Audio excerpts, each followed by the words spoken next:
अस्सलाम वालेकुम स्टूडेंट्स। औज़ु बिल्लाहि मिनश शैतानिर रजीम बिस्मिल्लाहिर रहमानिर रहीम। वबिशवाली सदरी वयस्सिरली अमरी वाहलुल उक़दतम मिन लिसानी यफ़क़हू क़ौली वबिज़्निल इल्मा। अच्छा जी, थोड़ा सा डिले हो गया, सॉरी। स्टार्ट करते हैं जी। कासा का सेशन हम शुरू करने जा रहे हैं जी। Thanks to CASA for organising this session. दिसंबर 2024 के पेपर के लिए हम बैठे हैं। एंड सबसे पहले हम आज का एजेंडा डिस्कस कर लेते हैं जी। मेरा नाम सऊद तारिक है जी। अल्हम्दुलिल्लाह तकरीबन 10 साल से जो है वो मैं सीए की टीचिंग में इन्वॉल्व हूँ। और वैसे ओवरऑल मेरा टीचिंग एक्सपीरियंस अल्हम्दुलिल्लाह 19 ईयर्स का है। अच्छा जी, अब ज़रा हम पहले एजेंडा लिख लेते हैं, हमारा आज का एजेंडा क्या था, और फिर हम जो है वो बात को आगे बढ़ाएंगे जी। तो सबसे पहले एजेंडा में हमारी सबसे पहले बात होगी रिवीजन अप्रोच पे, कि भाई अभी एक महीना रह गया है तकरीबन हमारे पास। तो रिवीजन अप्रोच क्या होनी चाहिए, एक महीने से एक दो दिन ज़्यादा ही है बल्कि। ठीक है जी, रिवीजन अप्रोच हम बात करेंगे। अच्छा, इसके बाद हमारी जो है क्या कहते हैं दूसरी डिस्कशन होगी कि भाई रिवीजन अप्रोच तो ठीक है, अभी रिमेनिंग टाइम में कैसे काम करना चाहिए, ये सारी बातें हम अभी देख लेते हैं। इसके बाद ये बात बड़ी इंपॉर्टेंट है कि थ्योरी की प्रिपरेशन कैसे की जाए। अच्छा, हाउ टू यूटिलाइज सॉफ्टवेयर, मेरे ख्याल से इस पे बात पहले कर लेनी चाहिए। इस पे कुछ मेरी फाइंडिंग्स हैं। फाइंडिंग्स तो खैर बहुत सारी हैं, मगर उस फाइंडिंग्स को कैसे एड्रेस करना है इस पे कुछ बात करेंगे। अच्छा, उसके बाद हमारे पास आएगा जी थ्योरी प्रिपरेशन। थ्योरी एक बहुत इंपॉर्टेंट एरिया है जो अक्सर निगलेक्टेड होता है। और मैं समझता हूँ कि काफ़ी जो लोग 40s में आते हैं उनके लिए ये बहुत ही इंपॉर्टेंट एरिया होता है। बाद में फीडबैक मिलता है हमें कि जी वो थ्योरी पे शायद हमने जो है ना उतनी अच्छी कमांड हासिल नहीं की जब भी हम 40s में रुके। तो स्पेशली जो लोग 40s में रुके होते हैं उनके लिए तो मैं कहूँगा कि ये थ्योरी बहुत डू और डाई सिचुएशन क्रिएट कर जाती है। अच्छा, उसके बाद एग्जाम टेक्निक पे कुछ बात की जाएगी। एग्जाम में किन बातों का ख्याल रखना चाहिए, क्योंकि अभी से आप इन बातों का ख्याल रखेंगे ना, और एग्जाम टेक्निक्स को मतलब एग्जाम में अच्छी परफॉर्मेंस के लिए हमें कुछ बातों का अभी से ख्याल रखना होगा। तो वो क्या बातें हैं जो हमें अभी से अपनी हैबिट में बिल्ट इन करनी है, ताकि जब एग्जाम में जाए तो हमें प्रॉब्लम ना हो, इस पर बात होगी। And last but not the least, time management एक बहुत अक्सर इशू रहता है। इस बार टाइम मैनेजमेंट का मसला, अच्छा लास्ट पेपर में टाइम मैनेजमेंट का मसला नहीं आया था अपेरेंटली, हालांकि हर अटेम्प्ट में आता था।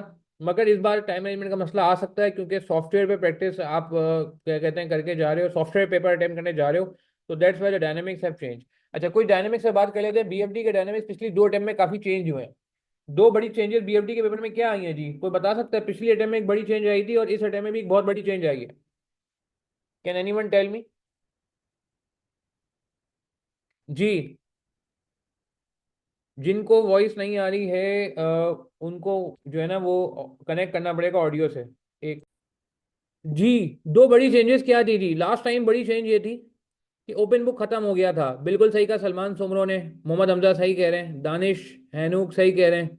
ठीक है, सलमान सुमरो सही है, इस बार सॉफ्टवेयर पे हो गया जी। Formula sheet not allowed. अच्छा, फॉर्मूला शीट के बारे में बता दूंगा। फॉर्मूला शीट अलाउ है नबील, आई कैप के सॉफ्टवेयर पे बिल्ट इन होगी। फिजिकल नहीं लेके जाएंगे, मगर आई कैप के सॉफ्टवेयर में बिल्ट इन होगी। मैं आज तो शायद नहीं दिखा सकूंगा सॉफ्टवेयर, कल मोस्ट प्रॉब्ली आपको सॉफ्टवेयर दिखा दूंगा, या ब्रेक के बाद हुआ तो सॉफ्टवेयर दिखा दूंगा। तो वहां पे आपको नजर आएगा कि कैसे फॉर्मूला शीट अवेलेबल होगी। ठीक है जी, ओपन बुक लास्ट टाइम खत्म हुआ था, बिल्कुल सही बात है। दिसंबर 24 की बात की जाए तो, सॉरी जून 24 की बात की जाए तो जून 24 में जो है वो ओपन बुक एंड हुआ। Open book, no more open book, इस तरह कहलाए। और दिसंबर 24 में भी फर्स्ट टाइम होने जा रहा है कि paper in I cap software, online exam होगा इन आई कैप सॉफ्टवेयर। वो अलग बात है, आई कैप के प्रेमिसेस में बैठ के देंगे। ठीक है जी। अच्छा, एक बात ईमानदारी से मुझे बताइएगा, कितने लोगों ने सॉफ्टवेयर प्रैक्टिस शुरू कर दी है? ऐसे ही मेरे जहन में ख्याल आया, मुझे आगे एक बात करनी बड़ी इंपॉर्टेंट। कितने लोग ऐसे हैं, मुझे यस और नो में जवाब देंगे आप लोग, जिन्होंने सॉफ्टवेयर प्रैक्टिस शुरू? एक्सेल नहीं बोल रहा, एक्सेल नहीं बोल रहा। Discount factor annuity table given होगा जी, बिल्कुल। आप सॉफ्टवेयर खोलें, आपको शुरू में मिल जाएगा। Yes yes, very good, yes yes. ठीक है, that's good, great. Yes, no, yes, started but limited, no आ रहा है, ठीक है। और बाकी लोग जवाब दें, क्या कहते हैं? No, sometime software sometime Excel. Excel छोड़ दें, एक्सेल अभी छोड़ दें, क्योंकि एक्सेल और सॉफ्टवेयर में बहुत बड़ा फर्क है जी। ठीक है, लेनोवो कह रहे हैं नो। ठीक है, ग्राफ में इशू आ रहा है, ग्राफ का टेंशन नहीं लें, ग्राफ का मैंने हल ऑलरेडी करा दिया है जी। ठीक है। अच्छा ठीक है, मैं भी सॉफ्टवेयर बात करता हूँ ना, तो मैं इस पे आता हूँ। अच्छा पहले रिवीजन अप्रोच पे बात करते हैं, एजेंडा में मिस नहीं करेंगे, रिवीजन अप्रोच पे पहले बात कर लेते हैं, बात को आगे बढ़ाएंगे। रिवीजन अप्रोच का मतलब है रिवाइज कैसे करें। ठीक है जी, स्टार्ट करते हैं एक। अच्छा जी, तो पहले तो मुझे ये बताएं कि लेक्चर्स कवर हो गए हमारे। नहीं नहीं, सॉफ्टवेयर और एक्सेल में फ़र्क है नबील। अगर आप ये समझ रहे हैं कि एक्सेल पे काम करके आपका पेपर अच्छा हो जाएगा, तो ऐसा नहीं है, software is very different because of some limitations. अच्छा, रिवीजन अप्रोच क्या होनी चाहिए, पहले हम इस पर बात कर लेते हैं, फिर वापस सॉफ्टवेयर बात करें, सॉफ्टवेयर इंपॉर्टेंट इशू है और सॉफ्टवेयर को कैसे टैकल करना चाहिए इस पर ही बात की जाएगी।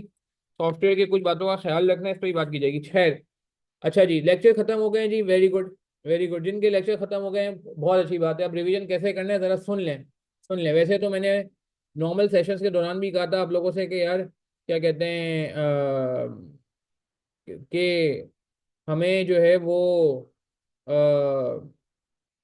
साथ साथ जो है वो रिवीजन कर लेना चाहिए। टेस्ट भी रखा गया था बीच में इसी चीज़ के लिए, जिस पे बहुत कम लोगों ने किया था। खैर, तो कहने का मतलब है कि यार मतलब I am very much hopeful कि अगर जिनके लेक्चर कंप्लीट हुए हैं उनको फिर ज़्यादा प्रॉब्लम नहीं होगी, जिनके लेक्चर कंप्लीट हुए उनको पहले लेक्चर कंप्लीट कर लेने चाहिए। तो रिवीजन अप्रोच में सबसे पहले तो मैं कहूँगा कि आप क्या करें कि detailed revision, detailed revision of every question solved in exam, solved in class. जहां भी आपने क्लास ली, हमसे लिए, कहीं और से लिए, कहीं से भी ली, जो भी क्लास में क्वेश्चन किए गए ना, उन सारे क्वेश्चन का आपका डिटेल रिवीजन करना है। अच्छा, डिटेल रिवीजन कैसे होगा, दो तरीके से होगा। कुछ क्वेश्चन होंगे आपके आसान, ठीक है, और कुछ क्वेश्चन होंगे आपके मॉडरेट एंड डिफिकल्ट। अब चूंकि टाइम कम रह गया है, एक महीना रह गया खाली, तो इसीलिए मैं कहूंगा कि ये जो इजी क्वेश्चन है ना, इनको तो आप रिवाइज कर लें किस पे, कैलकुलेटर पे।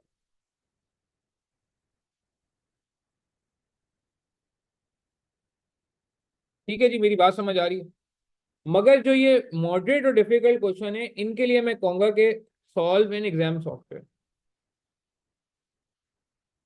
और अगर आपको लग रहा है कि एग्जाम सॉफ्टवेयर पे आपका हाथ सेट होता जा रहा है, और रजिस्टर, रजिस्टर पे अब मैं समझता हूँ एक दफा अगर रजिस्टर बना लिया, फिजिकल रजिस्टर, जो कि मैंने कहा था बहुत इंपॉर्टेंट होगा रिवीजन परस्पेक्टिव के लिए। ठीक है जी, और अभी पता चलेगा आपको कि रिवीजन की क्या अहमियत है। तो रिवीजन करते हुए अब आप जब क्वेश्चन सॉल्व करें, प्लीज देखें जितना भी कंटेंट क्लास में हुआ है, इसके पीछे टीचर ने कोई ना कोई लॉजिक रखी होती है क्यों ये सवाल क्लास में कराया जा रहा है। या तो उसके अंदर कोई कॉन्सेप्ट होता है, या तो उसके अंदर मल्टीपल कॉन्सेप्ट होते हैं, या उसके अंदर कोई जो है ना क्या कहते हैं कोई इंपॉर्टेंट चीज होती है, या वो प्रैक्टिस के लिए इंपॉर्टेंट होता है, या उस जैसा सवाल आया नहीं होता काफी टाइम से।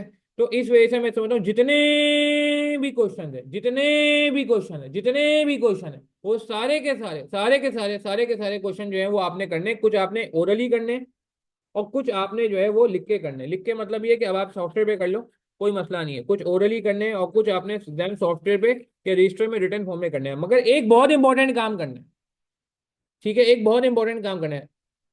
बहुत इंपॉर्टेंट, पासवर्ड की जरूरत नहीं है वैसे हुमा, हमारी मीटिंग बस क्लिक करें लिंक पे और मीटिंग जो है कनेक्ट हो जाती है। ठीक है।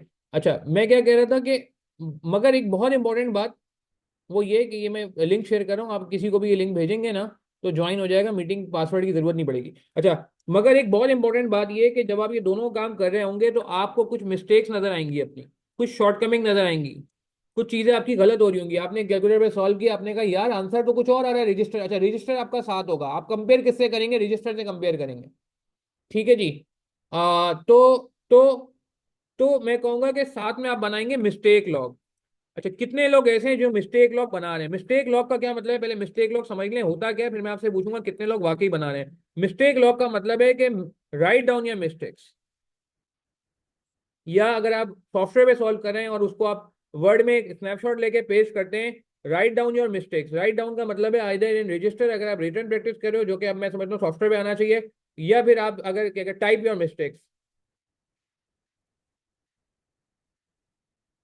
हम लोग फाइनेंशियल में नोट्स टू अकाउंट्स देखते हैं, नोट्स टू अकाउंट्स क्या होते हैं, हर अकाउंट, हर कुछ के पीछे कोई ना कोई फिगर के पीछे नोट आ रहा होता है जो लिंक कर रहा होता है। तो प्लीज देखें, अब मैं ये समझता हूं कि आपने क्या बनाना है, मिस्टेक लॉग बनाना है। जो मिस्टेक आ रही है ना, वो आपने कहीं लिखनी है। देखें, सवाल बार बार नहीं करना, वरना सवाल याद हो जाएगा। सवाल याद नहीं करना, रटा नहीं लगाना कि पेपर में आएगा तो मैं ऐसे छाप दूंगा। कोई इंटर मैट्रिक बोर्ड का पेपर नहीं है ना यार ये। तो आपने करना क्या है कि यार, जो मिस्टेक्स आपको समझ आ रही है रिवीजन के दौरान, जो सवाल आपको भारी लग रहा है, जो सवाल आपको तंग कर रहा है, जो एडजस्टमेंट आपको तंग करेगी, जो कॉन्सेप्ट आपको तंग कर रहा है, जो भी ट्रीटमेंट तंग कर रहा है, आप उसका बना ले मिस्टेक लॉग। मिस्टेक लॉग बनाने से दो फायदे हो जाएंगे। पहले तो आपको आइडेंटिफाई हो जाएगा कि आपके कौन से एरियाज ऐसे हैं जहां पे ज्यादा प्रॉब्लम आ रहा है, उसको फिर कैसे रिजॉल्व करना है टीचर से डिस्कस करें। मैं क्वेरीज को रिजॉल्व कर रहा हूँ अल्हम्दुलिल्लाह, मुझे आप भेज सकते हैं, मेरा नंबर सबके पास मौजूद है जी। ठीक है, मैं अल्हम्दुलिल्लाह पेपर तक रिस्पॉन्ड कर रहा होता हूँ लोगों की क्वेरीज को। ठीक है, या फिर आपको अगर लग रहा है कि नहीं यार मेरा बिल्कुल ही रिवाइज नहीं हो रहा, मैंने 3 महीने पहले टॉपिक पढ़ा था, इसमें ज्यादा मिस्टेक आ रही है, हम चाहो तो लेक्चर देख लो। लेक्चर के एक्सेस भी अवेलेबल है। हमने स्कॉलरशिप भी दे दी है कि चलो अगर कोई बच्चा जो है लेट से सेल्फ स्टडी कर रहा है इस टाइम में, और इस बार क्लासेस नहीं ले रहा, तो उसको किसी में प्रॉब्लम है, वो जाके उस स्पेसिफिक टॉपिक का लेक्चर देख ले। पूरा कोर्स इजीली अवेलेबल कर दिया है। तो मेरा पॉइंट समझ आ रहा है, मिस्टेक लॉग। अच्छा, कितने लोग वाकई मिस्टेक लॉग बनाने येस और नो में जवाब देंगे? देखिए, पार्टिसिपेशन करेंगे यार, आप लोगों का पार्टिसिपेशन होगा तो मजा आएगा, नहीं पार्टिसिपेशन होगा तो लगेगा कि वन साइडेड क्लास चली है। येस और नो में जवाब दे, मैं नाम नहीं ले रहा, कोई बात नहीं, मगर येस और नो बताएं जरूर प्लीज यार। काफी लोग माशाल्लाह लाइव में आए, आई एम रियली अप्रिशिएट यार, सुबह सुबह आप लोग आ गए हो, that's good. No yes no, no yes no no, yes बना रहे हैं, no no no, not at all, not till now, okay, no no no, yes yes, question wise बना रहे हैं, okay good, no no, yes sir, no sir, okay. और लोग बताएं बाकी, अभी बाकी लोग आए हुए हैं। ठीक है, रिवीजन किया, मिस्टेक लॉग नहीं बनाया आपने, कोई बात नहीं, नबील अब बना लो। ठीक है, नहीं बनाया, ओके बना लिया है, नॉट येट। जिन्होंने नहीं बनाया यार, प्लीज ये मिस्टेक लॉग बना लेंगे। पेपर के आखिरी 2 दिनों में, 1 दिनों में आप पूरा कोर्स नहीं रिवाइज कर सकते, बीएफटी का कोर्स बहुत बड़ा है। तो आपने अपना रजिस्टर रिवाइज करना होगा, मिस्टेक लॉग रिवाइज करना होगा। फॉर्मूला याद करने की जरूरत नहीं होती है, अल्हम्दुलिल्लाह हमने फॉर्मूले को इतने अच्छे से समझा होता है, समझ लिया होता है, तो फिर प्रॉब्लम नहीं आती। फॉर्मूला शीट में बात करूंगा, वैसे फॉर्मूला याद करने की इसलिए भी जरूरत नहीं है, पेपर में आई कैप की फॉर्मूला शीट सॉफ्टवेयर के अंदर ही अवेलेबल होगी। पास पेपर वाइज किया है आपने, बिल्कुल सही है। ठीक है, लॉग ऑफ रिक्वायरमेंट बिल्कुल सही, अब्दुल तौहीद, दैट्स गुड। साथ साथ बना रहे हैं क्वेश्चन के, वेरी गुड फराज, इसी तरह करना है। अच्छा, पहले तो आपने क्या किया कि जी रिवीजन कर लिया हर क्वेश्चन का जो क्लास में किया, और साथ साथ मिस्टेक लॉग बना दिया, ये पहली चीज हो गई। दूसरा काम आपने, अच्छा इसमें मुझे पता है टाइम लगेगा, मैं मानता हूँ इसमें टाइम लगेगा, ऐसा नहीं है कि ये रातों रात हो जाएगा, इसके लिए टाइम लगेगा। ठीक है, 10 दिन 12 दिन हो सकता है लग जाए, 8 दिन में भी हो सकता है, डिपेंड करता है आपकी स्पीड कितनी है, डिपेंड करता है आपका रिवीजन पहले से कितना हुआ है। जिन्होंने टेस्ट की तैयारी की थी पहले से, मुझे लग रहा है उनको रिवीजन में ज्यादा टाइम नहीं मिलेगा लगेगा। और जिन्होंने टेस्ट वेस्ट की कोई तैयारी नहीं की और रिवीजन, मैं फॉलोअप में भी पूछ रहा था लोगों को, फॉलोअप मैसेज आता था ना हमारे एडमिन की तरफ से, उसमें भी लिखा होता था कि भाई रिवीजन शुरू किया नहीं किया। खैर, तो कोई मसला नहीं है, अभी टाइम है, आप कर लो। ठीक है, ठीक है। सेकेंड नंबर पे आपने करना है अटेम्प्ट वाइज पेपर। यार ये ना बहुत इंपॉर्टेंट है। Attempt wise papers with proper timer in exam software.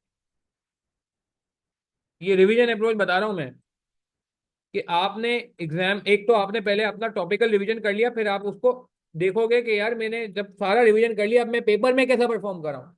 कम से कम 6 से 8 अटेम्प्ट तो करके जाओ यार।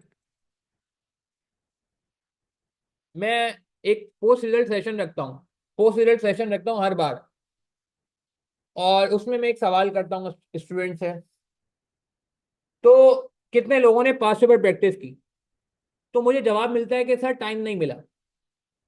मैं आज आपसे ये बात पहले से ही कह रहा हूं, आज 1 महीने से ऊपर आपके पास मौजूद है।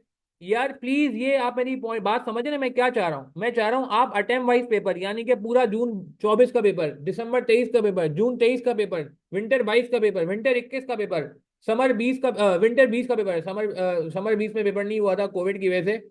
हाँ, मेरी बात समझ आ रही है? 20 21 22 23 24, ये कितने पेपर बन रहे हैं? 8 पेपर बन रहे हैं, 8 अटेम्प्ट बन रही है, क्योंकि 20 में एक पेपर हुआ है, 24 में भी एक एक पेपर। यार ये 8 अटेम्प्ट बन रही है भाई, ये प्रॉपर आपको मैं चाहूंगा कि आप प्रॉपर करें, टाइमर लगा के। टाइमर 3.5 घंटे का नहीं लगाइएगा, 2.25 घंटे का, 3 घंटे का लगाएगा। ठीक है, सॉफ्टवेयर पे आपको एक्स्ट्रा टाइम मिलेगा, मगर ये सवाल चूंकि कहीं ना कहीं आपको करा दिए गए होंगे, मैंने भी क्लास में करा दिए हैं, तो अब आपको ये कम टाइम लगना चाहिए।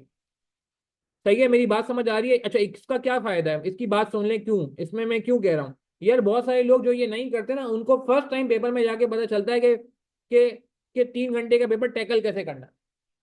आप में से कोई ऐसा है जो री अटेम्प्ट स्टूडेंट हो?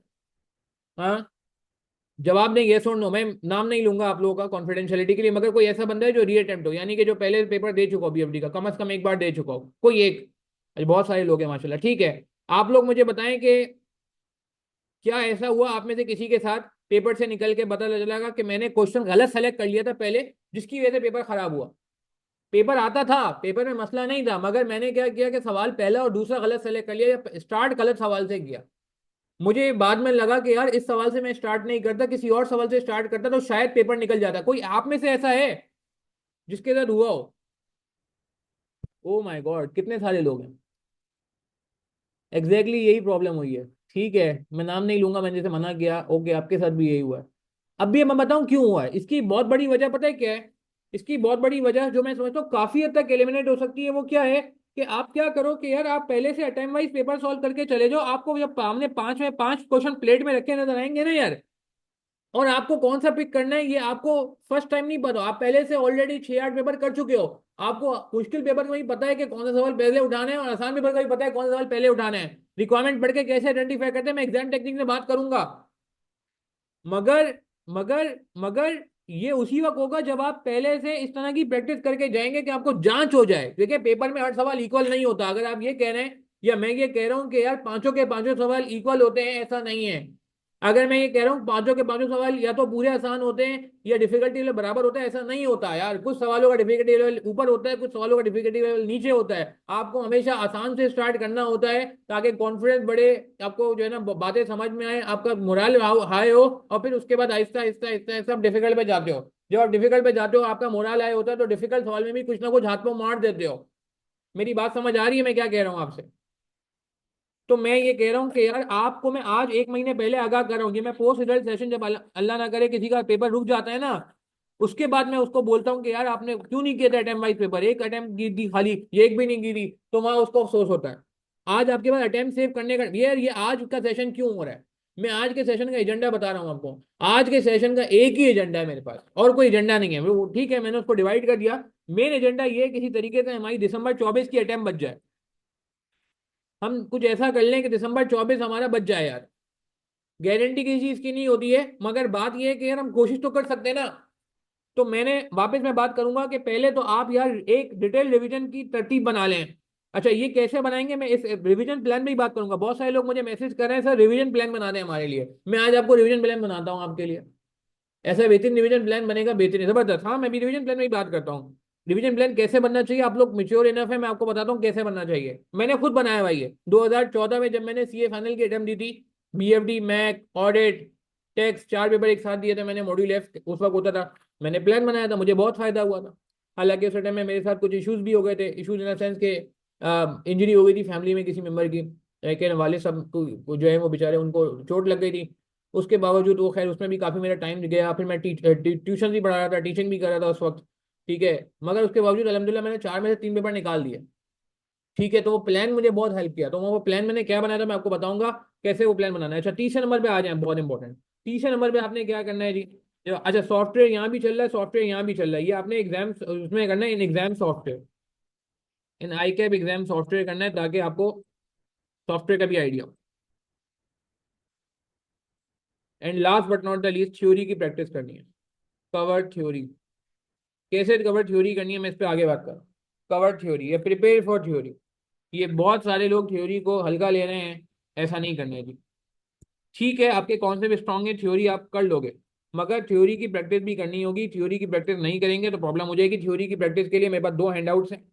2 हैंडआउट्स हैं, मैं दोनों हैंडआउट शेयर कर दूंगा। मैं आपको क्या कहते हैं ग्रुप का लिंक शेयर कर दूंगा, उसमें मैं तो ये वॉइस नोट भी शेयर कर रहा होता हूँ लास्ट मंथ के।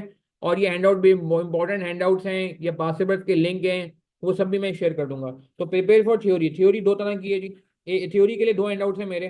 ठीक है, हैंडआउट्स एक है मेरे पास जो है ना क्या कहते हैं कंपाइल्ड थ्योरी, एक ये हैंडआउट है जिसमें सारी थ्योरी को मैंने एक जगह कंपाइल कर लिया है। दूसरा थ्योरी पास पेपर्स, थ्योरी पास पेपर 2015 से लेके 2023 तक है, मैं 24 वाला भी डाल दूंगा इंशाल्लाह।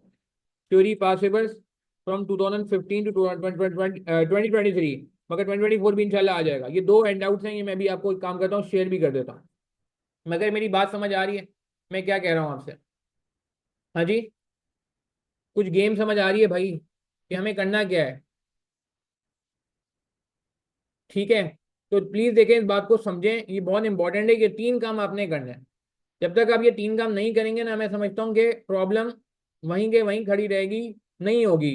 रिवीजन करनी है आपने, बिल्कुल करनी है जी। रिवीजन करनी है, और रिवीजन करते हुए आपने जो है इन तीन बातों का ख्याल रखना है। एवरेज कितने मार्क की थ्योरी आती है, ये सारे हैंडआउट में, मैं भी हैंडआउट दिखा भी देता हूँ आपको, ये भी नज़र भी आ जाएगा। आप ये ग्रुप ज्वाइन कर लो, इसमें मैं हैंडआउट भी शेयर कर देता हूँ, और बाकी जो इंपॉर्टेंट चीज़ें हैं वो भी शेयर कर दूंगा। इसमें वॉइस नोट वगैरह भी आ रहे होते हैं, आप ये ज्वाइन कर लेना ग्रुप। ठीक है जी, बात समझ आई? अच्छा जी, आगे बढ़ते हैं।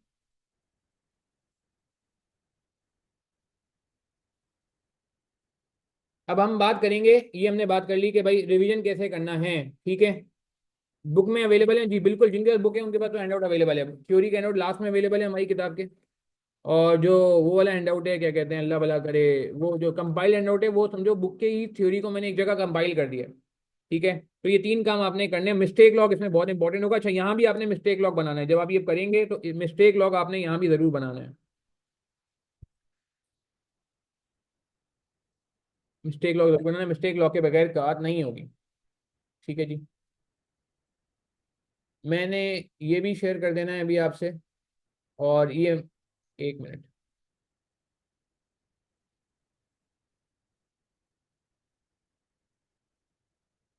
एग्जाम सॉफ्टवेयर पे मैं बात करता हूँ आज, मेरे ख्याल से नहीं। इस पे मेरे ख्याल से एग्जाम सॉफ्टवेयर को मैं सेकेंड हाफ में कवर करता हूँ, या फिर इसको जो है ना, क्या कहते हैं, कल कवर करेंगे, कल वाला सेशन भी इंपॉर्टेंट होगा। अच्छा, ये देखें, मैंने ये आपको वो भी भेज दी है, क्या कहते हैं, जो पिछले चार अटेम्प्ट है ना, summer 22, winter 22, summer 23, winter 23, summer 24, 5 attempt का मैंने जो पूरा सोल्यूशन बनाया हुआ है, मेजोरिटी एग्जाम सॉफ्टवेयर पे सॉल्व हुआ है। मेजोरिटी एग्जाम सॉफ्टवेयर पे सॉल्व हुआ है, तो वो भी आपके सामने आ गया है। ठीक है। अच्छा, तो ये खैर मैं ग्रुप पे भी शेयर कर रहा हूँ, और ग्रुप पे हैंडआउट, ग्रुप पे भी मैंने शेयर कर दिया है आपके, और यहाँ भी शेयर कर दिया है, क्या कहते हैं, चैट पे। बाकी हैंडआउट मैं इंशाल्लाह शेयर कर दूंगा। ये आप ग्रुप ज्वाइन कर लो, और भी कोई ज्वाइन करना चाहे जो बीएफडी दे रहा है वो ज्वाइन कर सकता है। इसमें ये आखिर तक जो है वो डेटा इसी तरह आता रहेगा। अच्छा, थ्योरी को कैसे करना है मैं आपको बताता हूँ। वॉइस तो आ रही है जी, सबके पास आ रही है। अच्छा जी, थ्योरी को कैसे कवर करने की बात करते हैं। अच्छा, यहाँ तक किसी का कोई सवाल है तो पूछ लें यार प्लीज। एग्जाम सॉफ्टवेयर को कैसे यूटिलाइज करते हैं, इस पर हम बात कर लेते हैं। अच्छा, एग्जाम सॉफ्टवेयर के बारे में पहले मैं एक चीज क्लियर कर दूं। एग्जाम सॉफ्टवेयर की कुछ गाइडलाइंस हैं जो फ्रंट पेज पे लिखी होती हैं, वो आप लोगों ने पढ़ी हैं। अच्छा, कितने लोग ऐसे हैं इन्होंने सॉफ्टवेयर अभी तक खोला भी नहीं है? यस और नो में जवाब, यस में जवाब दें। जो लोग ऐसे हैं इन्होंने सॉफ्टवेयर अभी तक देखा भी नहीं है, वो सिर्फ एक्सेल पे काम किया, या एक्सेल पे भी काम नहीं किया। कोई है, नाम नहीं लूंगा। ओ माय गॉड, अच्छा, और कोई है? एक्सेल पे किया है? नहीं, सॉफ्टवेयर जिन्होंने बिल्कुल टच ही नहीं किया है। नहीं नहीं नहीं नहीं, यार आप लोगों को मेरी एक रिक्वेस्ट होगी कि प्लीज यार, ये गूगल शीट पे क्या है, नहीं नहीं, गूगल शीट एक्सेल एक ही चीज़ है, देखें सॉफ्टवेयर एक अलग चीज़ है। ये प्लीज देखें, ये रिवीजन करते हैं। अब आप ये रिवीजन करेंगे तो आपको सारे क्वेश्चन वापस देखने हैं ना, कुछ ओरली देखने हैं, कुछ आपने लिख के देखने हैं। तो जो लिख के देखने हैं अब आपको सॉफ्टवेयर पे सॉल्व करें, एक्सेल पे ना करें। प्लीज यार, ये मेरी आपसे रिक्वेस्ट है। ठीक है। एक्सेल जैसा लग रहा है मगर एक्सेल जैसा नहीं है यार, एक्सेल जैसा नहीं है, इसमें कुछ प्रॉब्लम है। एक और चीज़ मैं आपको बता देता हूँ, सॉफ्टवेयर कैसा दिखता है वो मैं आपको, ये कहते हैं, ये सेकंड हाफ में सॉफ्टवेयर खोल के भी दिखा दूंगा। या क्या कहते हैं इसमें, अल्लाह भला करे, क्या कहते हैं इसे, मैं चलो सेकंड हाफ में दिखाता हूँ, नमाज के ब्रेक के बाद दिखाता हूँ आप लोगों को, ठीक है। मगर मैं ऐसे बता दूँ, उसमें साफ साफ लिखा हुआ है, एक एक्सेल वाला एरिया होता है और एक वर्ड वाला एरिया होता है। वर्ड मतलब आरटीएफ है, रिच टेक्स्ट एडिटर कहते हैं, आरटी पता नहीं क्या कहते हैं, आरटीई कहते हैं, मतलब वर्ड समझ लो आसान लफ्जों में, एक वर्ड वाला पोर्शन है, एमएस वर्ड जैसा, और एक एक्सेल जैसा पोर्शन है। मजे की बात ये, एसीसी में ऐसा होता था कि एक्सेल वाला पोर्शन होता था ना, तो एक्सेल में ही करना होता था, और उसको कहीं कॉपी पेस्ट नहीं करना होता था, यहीं से एग्जामिनर चेक करता था। तो जो फॉर्मूले वगैरह लगते हैं ना एक्सेल के, वो एग्जामिनर को नजर आ जाते थे। यहाँ प्रॉब्लम ये है कि एक्सेल से कॉपी करना पड़ता है, और यहाँ जाके पेस्ट करना पड़ता है। और आपको पता है, जब आप एक्सेल से कॉपी करते हो और वर्ड में पेस्ट करते हो तो फॉर्मूले आते नहीं आते? हाँ, फॉर्मूले आते नहीं आते? हम्म, नहीं आते ना यार फॉर्मूले, ये बड़ा मसला है। अच्छा, एक और भी मैंने कल एक नई डेवलपमेंट देखी, नई तो नहीं है, वो पहले पता चल गई थी मुझे, मगर मैंने उसको वेरीफाई कल किया है। एक नई डेवलपमेंट यही है कि सॉफ्टवेयर के आंसर सेव भी होने लग गए हैं। सॉफ्टवेयर के अंदर सेव भी होने, वो अलग बात है, मैंने सेव करने का तरीका अपने लेक्चर में बताया हुआ है, वो जो मैंने आपको लिंक शेयर किया था ना अभी, उस ग्रुप पे, वो अभी जो मैंने क्या कहते हैं पासवर्ड्स का लिंक शेयर किया था, इसमें मैंने ये भी सिखाया है कि आप कैसे वो कर सकते हो ना, क्या कहते हैं, सेव कर सकते हो अपने आंसर को। तो कहने का मतलब है कि अभी आंसर सेव हो जाता है, मगर उसके अंदर भी जो सेव हो रहा है ना एरिया, वो सिर्फ ये वाला एरिया सेव हो रहा है, एक्सेल वाला एरिया सेव ही नहीं हो रहा, सिर्फ ये एरिया सेव हो रहा है। इसका मतलब मुझे डायरेक्ट मतलब कंफर्म हो गया कि एग्जामिनर तक जो चीज जाएगी ना वो एक्सेल नहीं जाएगी, वो वर्ड जाएगी। अब यहाँ पे एक चैलेंज आ गया। यहाँ पे एक चैलेंज ये आ रहा है कि अगर मिसाल के तौर पे मैंने एक वर्किंग की है, मैंने मल्टीप्लाई डिवाइड जो सब कुछ कर लिया, वो फॉर्मूले में यहाँ हुआ है। अब मसला ये, आपको पता है बीएफडी में क्या वर्किंग के मार्क्स होते हैं? क्या लगता है? कंट्रोल माइनस से स्क्रीन को जूम इन जूम आउट कर सकते हैं, बिल्कुल सही है वासे अली, ये बात भी बिल्कुल सही है। क्या वर्किंग के मार्क्स होते हैं बीएफडी में? भाई बीएफडी में वर्किंग के मार्क्स ना हो ना तो कोई पास ही ना हो, मैं भी पास ना हो सकूं, मजाक नहीं कर रहा मैं आपको, क्योंकि छोटी मिस्टेक, छोटी मोटी गलती हो जाती है, 20-22 मार्क के सवाल होते हैं, 25-25 मार्क के सवाल भी आते हैं। 100% एक्यूरेटी एक्यूरेसी के साथ कोई कर ही नहीं सकता। अब मसला ये है कि यार एग्जामिनर को अगर यहाँ वर्किंग नजर ही नहीं आ रही, आपने कॉपी पेस्ट किया, फॉर्मूला गायब हो गया, और वर्किंग नजर ही नहीं आ रही, तो उसके लिए मार्क्स देना कितना मुश्किल हो जाएगा। एग्री करते हैं? साफ साफ लिखा हुआ है पहली पहली उसमें पेज पे सॉफ्टवेयर के कि एक्सेल वाला एरिया एग्जामिनर तक नहीं जाएगा, आपको हर एरिया ऊपर कॉपी पेस्ट करना पड़ेगा, सिर्फ ऊपर वाला एरिया जाएगा। और इसका सबूत अभी मुझे ये भी नजर आया कि जब हम सेव करें सॉफ्टवेयर की चीज को, सेव करें, तो वो हमारे कंप्यूटर में डाउनलोड में जाके जहां भी आप बोलोगे सेव हो जाएगा। और जब आप खोलोगे तो सिर्फ ये एरिया खोलेगा, नीचे एक्सेल खुलेगा ही नहीं। यानी कि एक्सेल वैनिश हो गया, एक्सेल रिमूव हो गया, एक्सेल गायब हो गया। यानी कि पूरा पेपर अगर आपने एक्सेल में कर दिया और ऊपर कॉपी पेस्ट नहीं किया तो आपको मार्क्स नहीं मिलेंगे। अब सवाल ये फॉर्मूला कैसे शो करेंगे, वेरी गुड पॉइंट आ रहे, ये एक मसला है।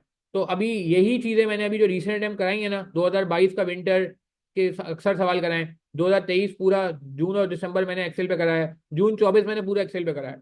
समझो पिछली 4 टाइम मैंने पूरी एक्सेल पे कराई है। इसके अलावा भी एक्सेल पे जो क्वेश्चन है वो मेरे पोर्टल पे भी अवेलेबल है, खैर पब्लिकली यूट्यूब पे मैंने वो डाल दिया है, जो मैंने एक्सेल पे कराया ओ सॉफ्टवेयर पे कराया, तो उसमें मैंने तरीका बताया आपको कहाँ कहाँ सॉफ्टवेयर यूज करते हैं। अभी लास्ट अटेम्प्ट में पोर्टफोलियो चोरी का सवाल है, उसमें वो हमें साइन यूज करने होते हैं, तो साइन एग्जैक्ट तो नहीं मिले मुझे सॉफ्टवेयर पे, मगर उसके करीब करीब कुछ चीजें हमने रिकॉर्ड कर ली, एसडी लिख दिया स्टैंडर्ड डिवीजन की जगह। ठीक है, तो कहने का मतलब है कि यार I am again requesting you all कि यार just start practising on the software. ठीक है, एक्सेल पे आपने काम कर लिया, आपकी ग्रिप अच्छी हो गई, ठीक है, हो सकता है आपको सॉफ्टवेयर में आसानी हो जाए, मगर बहरहाल बहरहाल सॉफ्टवेयर से यूज टू होना पड़ेगा। तो आप यहाँ तो अगर आप कहते हो कि नहीं यार मैं सिर्फ पास पेपर की प्रैक्टिस में ही सॉफ्टवेयर पे कर लूंगा तो इनफ है, तो ठीक है, बट स्टिल आई थिंक जब आप रिवीजन करो तो भी कुछ क्वेश्चन आपके सॉफ्टवेयर पे होने चाहिए। ठीक है जी। तो एक तो ये बात हो गई, दूसरी बात बड़ी इंपॉर्टेंट वो ये हो गई कि यार जो सॉफ्टवेयर है ना वो उसके कुछ कुछ कुछ प्रॉब्लम्स भी हैं। यानी कि कुछ आप उल्टा सीधा दबा दोगे ना तो सॉफ्टवेयर लैग करेगा। तो आपने इस चीज से भी करना है, जैसे मिसाल के तौर पे F2 नहीं दबता वहां पे, इसी तरह कंट्रोल बी से बोल्ड होता है, कभी कंट्रोल बी से कुछ और भी हो जाता है।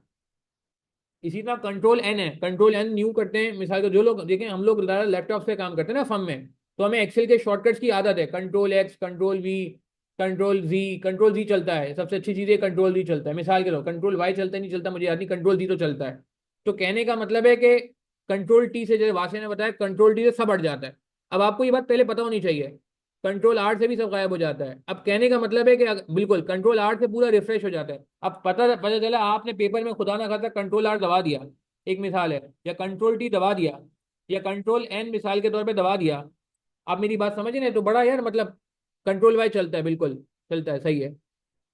ठीक है। और अगर फॉर्मूला, अगर आपको टाइपो हो जाता है फॉर्मूला भी पूरा डिलीट हो जाता है, बिल्कुल सही कहा हुमा आपने, ये भी एक इशू है। अब मैं ये बात को अब बातें इसलिए बता रहा हूँ कि यार देखो ये यूटिलाइजेशन ऑफ सॉफ्टवेयर है, ये प्रॉब्लम, ये ग्लिचेस एक्सेल में नहीं है। एक्सेल में ये नहीं होगा कि इससे पूरा जो है वो रिफ्रेश हो जाए, पूरा रिन्यू हो जाए और पूरा सॉल्व हुआ गायब हो। मेरे साथ खुद हो चुका है यार, मैं लाइव क्लास में क्वेश्चन सॉल्व करा रहा था, कराते कराते कुछ चीज गलत दब गई मुझसे, वो पूरा सवाल मेरा गायब हो गया, फिर मैंने वापस से पूरा सवाल क्लास में सॉल्व करा। ये मैं आपको बता रहा हूँ, ये भी मैंने जो पास पेपर के क्वेश्चन सॉल्व करा है। अभी समर 24 में भी एक सवाल में ऐसा हुआ था, फिर रिकॉर्डिंग मैंने पॉज की, वापस से पूरा सॉल्व किया, फिर रिकॉर्डिंग को वहां से कंटिन्यू किया जहां से छोड़ा था।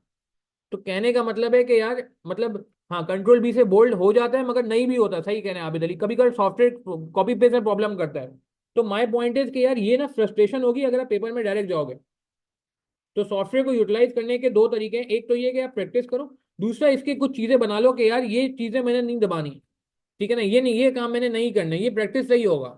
ये आपको मैं लिख के दे दूं कि यार ये नहीं बताना, आप पेपर में सॉल्व करते हुए आपके जहन में होगा ही नहीं कि यार वो सर ने क्या लिस्ट बताई थी, क्या किया था, वो प्रैक्टिस से ही होगा कि आपके फिर हाथ जो है ना उन चीज पे जाएंगे ही नहीं सॉफ्टवेयर पे सॉल्व करते हुए। कंट्रोल जी से वापस कंट्रोल वाई कंट्रोल जी तो चलता है, ये तो ब्लेसिंग है, कंट्रोल वाई कंट्रोल जी नहीं चलता होता ना तो फिर तो ऐसी तैसी हो जाती। ठीक है, कंट्रोल जी से वापस आ गया था, अच्छा। ठीक है, मिर्जा इब्राहिम कह रहे हैं कि अगर कोई गड़बड़ हो जाए तो आप कंट्रोल ही दबा देना, वापस आ जाएगा। मगर अब यही सारी बातें हैं कि जो आप सॉफ्टवेयर पे जाओगे तो आपको पता चलेगा। दूसरा एक और मसला ये आ रहा है, लोगों को प्रॉब्लम ये हो रही है कि फॉर्मूला शीट आईके ने मना कर दिया, नहीं देंगे। पता ना है बात आपको, फॉर्मूला शीट अब नहीं मिलेगी। तो फॉर्मूला शीट हार्ड में नहीं मिलेगी, ये हार्ड में लेके नहीं जा सकते, मगर सॉफ्टवेयर पे अवेलेबल है। इसी ने सवाल किया डिस्काउंट फैक्टर के टेबल अवेलेबल होंगे, बिल्कुल डिस्काउंट फैक्टर के टेबल अवेलेबल होंगे जी, टेंशन की बात नहीं है। ठीक है, फॉर्मूला कॉपी पेस्ट कर सकते हैं, फॉर्मूला कॉपी पेस्ट कर सकते हैं एक्सेल के अंदर, मगर वर्ड के अंदर जाएगा तो फॉर्मूला गायब हो जाएगा। जब मेन उसमें जाएगा तो उसका हल ये पे मैंने बताया कि आपको कोई एक वर्किंग शो करनी चाहिए। आप मेरी बात समझ रहे हैं? कोई एक वर्किंग शो करनी चाहिए, यानी कि मिसाल के तौर पे आपने सेल्स 5 सालों की लिखी है, तो उसमें प्राइस इन्फ्लेशन इम्पैक्ट भी है, वॉल्यूम इम्पैक्ट भी है, तो आप कोई एक वर्किंग शो कर दें W1 करके, कि आप दिखा दें कि आपने सेल ली थी लेट से 1000 यूनिट्स, और उस पर आपने मल्टीप्लाई किया लेट से इन्फ्लेशन 1.1, सॉरी उसको सेलिंग प्राइस से मल्टीप्लाई किया आपने मिसाल के तौर पर 10 रुपये, उस पर इन्फ्लेशन लगाया 1.1, और उस पर आपने वॉल्यूम लगा लिया लेट से 5%। तो एक आप वर्किंग शो कर दें ताकि यार एग्जामिनर को पता चल जाए आपने कम अज कम किया क्या है। ये मैं आपको दिखा भी देता हूँ, ये देखें, मैं आपको चले दिखा भी देता हूँ, ये देखें। अच्छा ये देख रहे हैं, ये मैंने सॉफ्टवेयर पे सॉल्व किया विंटर 23 का पेपर, समर 24 भी कर लिया वैसे तो हमने। ये देख रहे हैं मैंने पूरा फॉर्मूला भी लिखा है, ये देख रहे हैं मैंने फॉर्मूला ये बकायदा टाइप किया है। अब ये कैसे टाइप किया है ये आपको वीडियो में मिल जाएगा मेरी।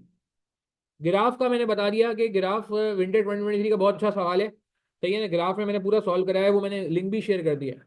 एग्जाम में ना बुक अलाउ है, बिल्कुल बिल्कुल हनान बाजवा, ना बुक अलाउ है ना फॉर्मूला शीट अलाउ है, सब आएगा। ये देख रहे हैं मैंने फॉर्मूला लिखा है, ये वर्किंग भी शो की है, आप देखें। मैं चाहता तो डायरेक्ट लिख देता आंसर। अच्छा एक और चीज सवाल ये है कि भाई कुछ जगहों में जरूरी नहीं है कि आप हर जगह एक्सेल यूज करें।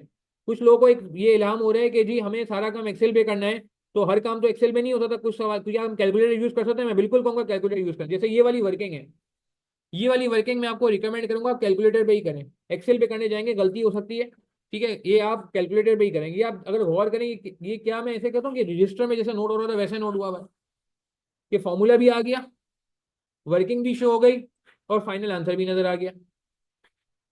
आप मेरी बात समझ रहे हैं? थ्योरी भी लिखी हुई है साथ साथ। हाँ ये इस तरह के टेबल आप एक्सेल पे कर लो और कॉपी पकड़ लो और कॉपी पेस्ट कर लो। नहीं टाइम कंज्यूमिंग थोड़ा होगा, मगर प्रैक्टिस करके जाएंगे तो नहीं होगा। आप देख रहे हैं, तो यहाँ पे मैंने लिख दिया शेयर कैपिटल प्लस रिजर्व, कि भाई बता दिया कि मैं रिजर्व भी ऐड कर रहा हूँ यहाँ पे। ये ग्राफ कैसे सॉल्व करते हैं देखें, मैंने पूरा ग्राफ बनाया हुआ है। ये मैंने ग्राफ एग्जाम सॉफ्टवेयर से बना के यहाँ पे डाला हुआ है। इवेंटेड 2020 का सवाल है, ये सोल्यूशन है। मैंने अभी लिंक भी शेयर कर दिया आपको, यहाँ चैट पे भी शेयर कर दिया था और ग्रुप पे भी शेयर कर दिया। फॉर्मूला लिखें तो बेहतर है मैं कहूँगा। आइए ना डायरेक्ट कैलकुलेट करना नहीं, कल रात को किसी ने सवाल किया था लास्ट अटेम्प्ट में, तो आई कैप ने बाकायदा, मुझे याद पड़ा किसी स्टूडेंट को जवाब में लिखा था कि आईआरआर शॉर्टकट के थ्रू कर सकते हैं। मगर उसमें मसला वही आ रहा है कि आईआरआर शॉर्टकट के थ्रू हो तो जाएगा, मगर वो एक्सेल पे होगा। अब वो वर्ड में जब पेस्ट होगा तो नजर ही नहीं आएगा एक बंदे ने किया क्या है। तो I guess it's a very risky one. जब तक आई कैप खुद अपने सोल्यूशन में शॉर्टकट नहीं लगाए आप ना करें। देखिए आपके लिए बेंचमार्क है आई कैप का सोल्यूशन। अगर आई कैप अपने सोल्यूशन में आईआरआर लंबे तरीके से निकाल रहा है तो इसका मतलब है वो मार्क्स लंबे तरीके के दे रहा है, वो मार्किंग प्लान में मार्क्स लंबे तरीके के दे रहा है, तो ये ना मार्क्स आपके कट जाए। बिल्कुल ग्राफ जो है वो वर्ड में पेश करना होगा, बिल्कुल पेश करना होगा जफा हुसैन, जैफ हुसैन, वरना प्रॉब्लम होगी। अच्छा आप एक चीज नोट कर रहे हैं, ये देखें, ये देखें, ये मैंने 680 400 निकाला है ना, ये देख रहे हैं। तो मैंने इसकी वर्किंग लिखी है, ये टेबल बनाया है।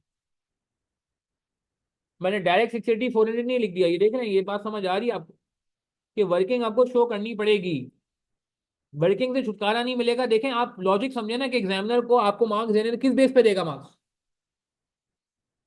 यार ये मैंने एक, आप एक दफा मेरी ये वाली वीडियो देख लो, विंटेज 2023 क्वेश्चन नंबर 3, उसमें मैंने पूरा सॉल्व किया हुआ है।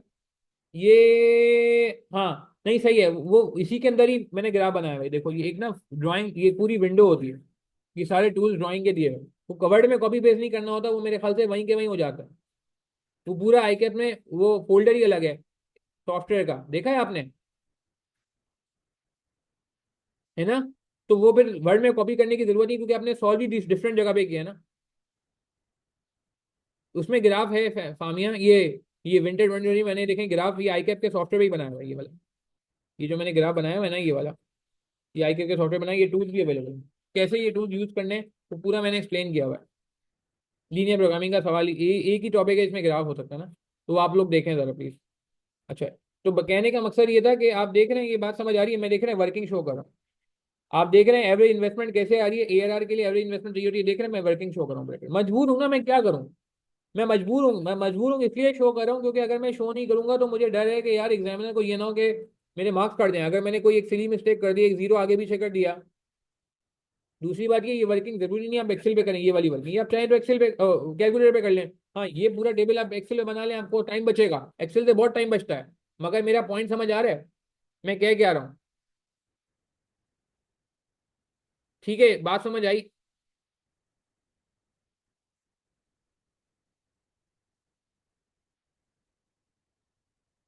और जिन्होंने ग्रुप ज्वाइन नहीं किया, ग्रुप ज्वाइन कर ले, मैं इसमें और भी इस तरह का कंटेंट जो मैंने ये सवाल करवाए हुए हैं ग्राफ पे, ये मैं आपको इंशाल्लाह वहां भी शेयर कर दूंगा, क्या कहते हैं, अपने ग्रुप्स पे, इसका PDF।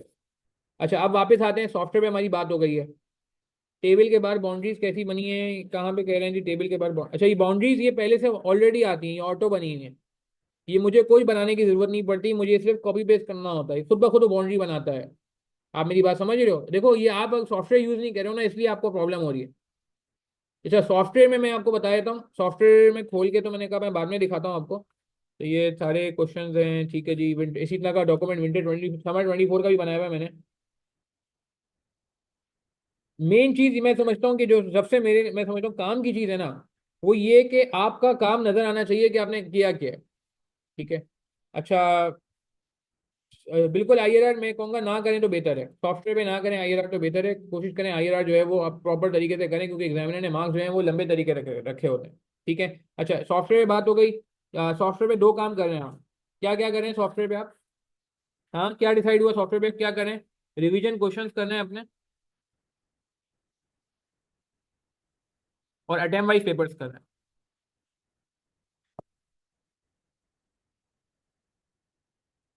बाकी सॉफ्टवेयर पे क्या क्या सॉल्व हुआ हुआ है हमारे पास, सॉफ्टवेयर पे हमारे पास ऑलरेडी जो सॉल्व हुआ हुआ है वो विंटर 2022 हुआ हुआ है मेजोरिटी, समर 23, विंटर 23, समर 24, ये चार अटेम्प्ट आपको सॉफ्टवेयर पूरी पूरी सॉल्व हुई हुई नजर आएंगी, तो आपको आइडिया हो जाएगा हमने सॉफ्टवेयर पे पहले से सॉल्व करना शुरू कर दिया था।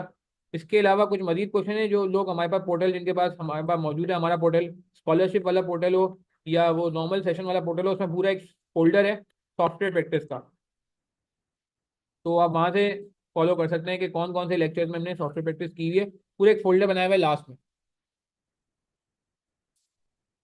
काशिफ, में बात हो गई, हमारी रिवीजन में बात हो गई, थ्योरी में बात होगी अभी। बिल्कुल, ये मैं बेंचमार्क क्वेश्चन शेयर करता हूँ, मगर अभी नहीं, अभी महीना मौजूद मौजूद है, सेलेक्टेड स्टडीज को मैं बिल्कुल डिस्करेज करूंगा अभी, अभी बिल्कुल कोई सेलेक्टेड स्टडीज की बात नहीं।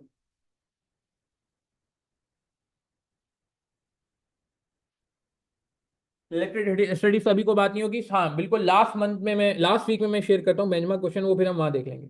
अच्छा, थ्योरी कैसे कवर करनी है, अब जरा थ्योरी की बात कर लेते हैं जी। अच्छा, सॉफ्टवेयर की प्रैक्टिस के बारे में एक बात और बता दूं कि परेशान नहीं होइएगा कि जी मैंने अभी तक सॉफ्टवेयर की प्रैक्टिस शुरू नहीं की तो मेरा क्या होगा, लास्ट मंथ मैं समझता हूँ इनफ है, इनफ है। आप लास्ट मंथ में भी सॉफ्टवेयर पे काम करेंगे तो आपको बहुत आसानी होगी, इंशाल्लाह आप कर लोगे। ठीक है। मगर बार बार मैं ये वही बात कर रहा हूँ कि सॉफ्टवेयर पे कुछ कुछ पेपर्स आप सॉल्व करके जाना, पूरे पूरे पेपर सॉल्व करके जाना, ताकि पेपर में जाओ तो आपको पता हो कि पेपर में बैठ के 3.5 घंटे काम कैसे करना है। ठीक है ना, प्लीज, ये इंपॉर्टेंट है।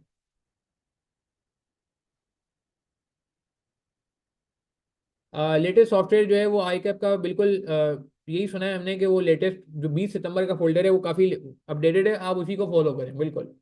बिल्कुल, बाकी इंस्ट्रक्शंस जो हैं वो क्या होंगी, अगर आप रिमोट प्रॉक्टिंग के थ्रू कर रहे हैं तो रिमोट प्रॉक्टिंग वाली इंस्ट्रक्शन फॉलो करनी होंगी, बाकी जो लोग फिजिकली ICAP के सेंटर में जाके पेपर देंगे उनको तो इन्विजिलेटर बता देगा इंस्ट्रक्शन क्या होगी। हनान, मेरी बात समझ आ रही है हनान, आप शायद मेरे ख्याल से आउटसाइड पाकिस्तान हो, तो आपको रिमोट वाली जो रिमोट प्रॉक्टिंग वाली कंडीशन है वो फॉलो करनी पड़ेंगी, वो आप देख लेना।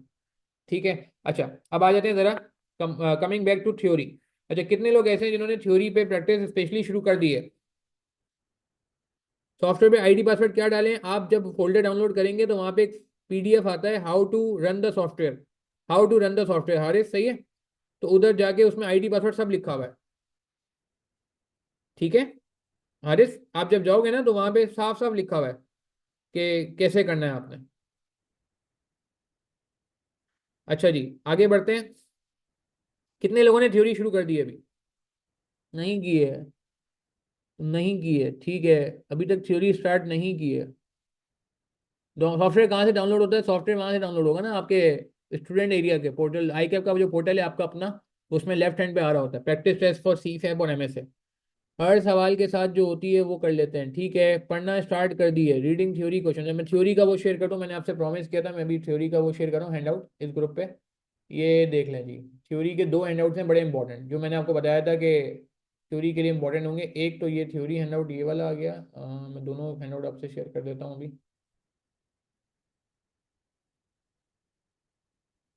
ये देखें जी, मैंने दोनों हैंडआउट आपके ये अपलोड होने हैं यहाँ पे। खैर, साइज बड़ा है हैंडआउट्स का तो इसलिए इट्स टेकिंग टाइम। तो ये मैं ग्रुप पे शेयर कर रहा हूँ।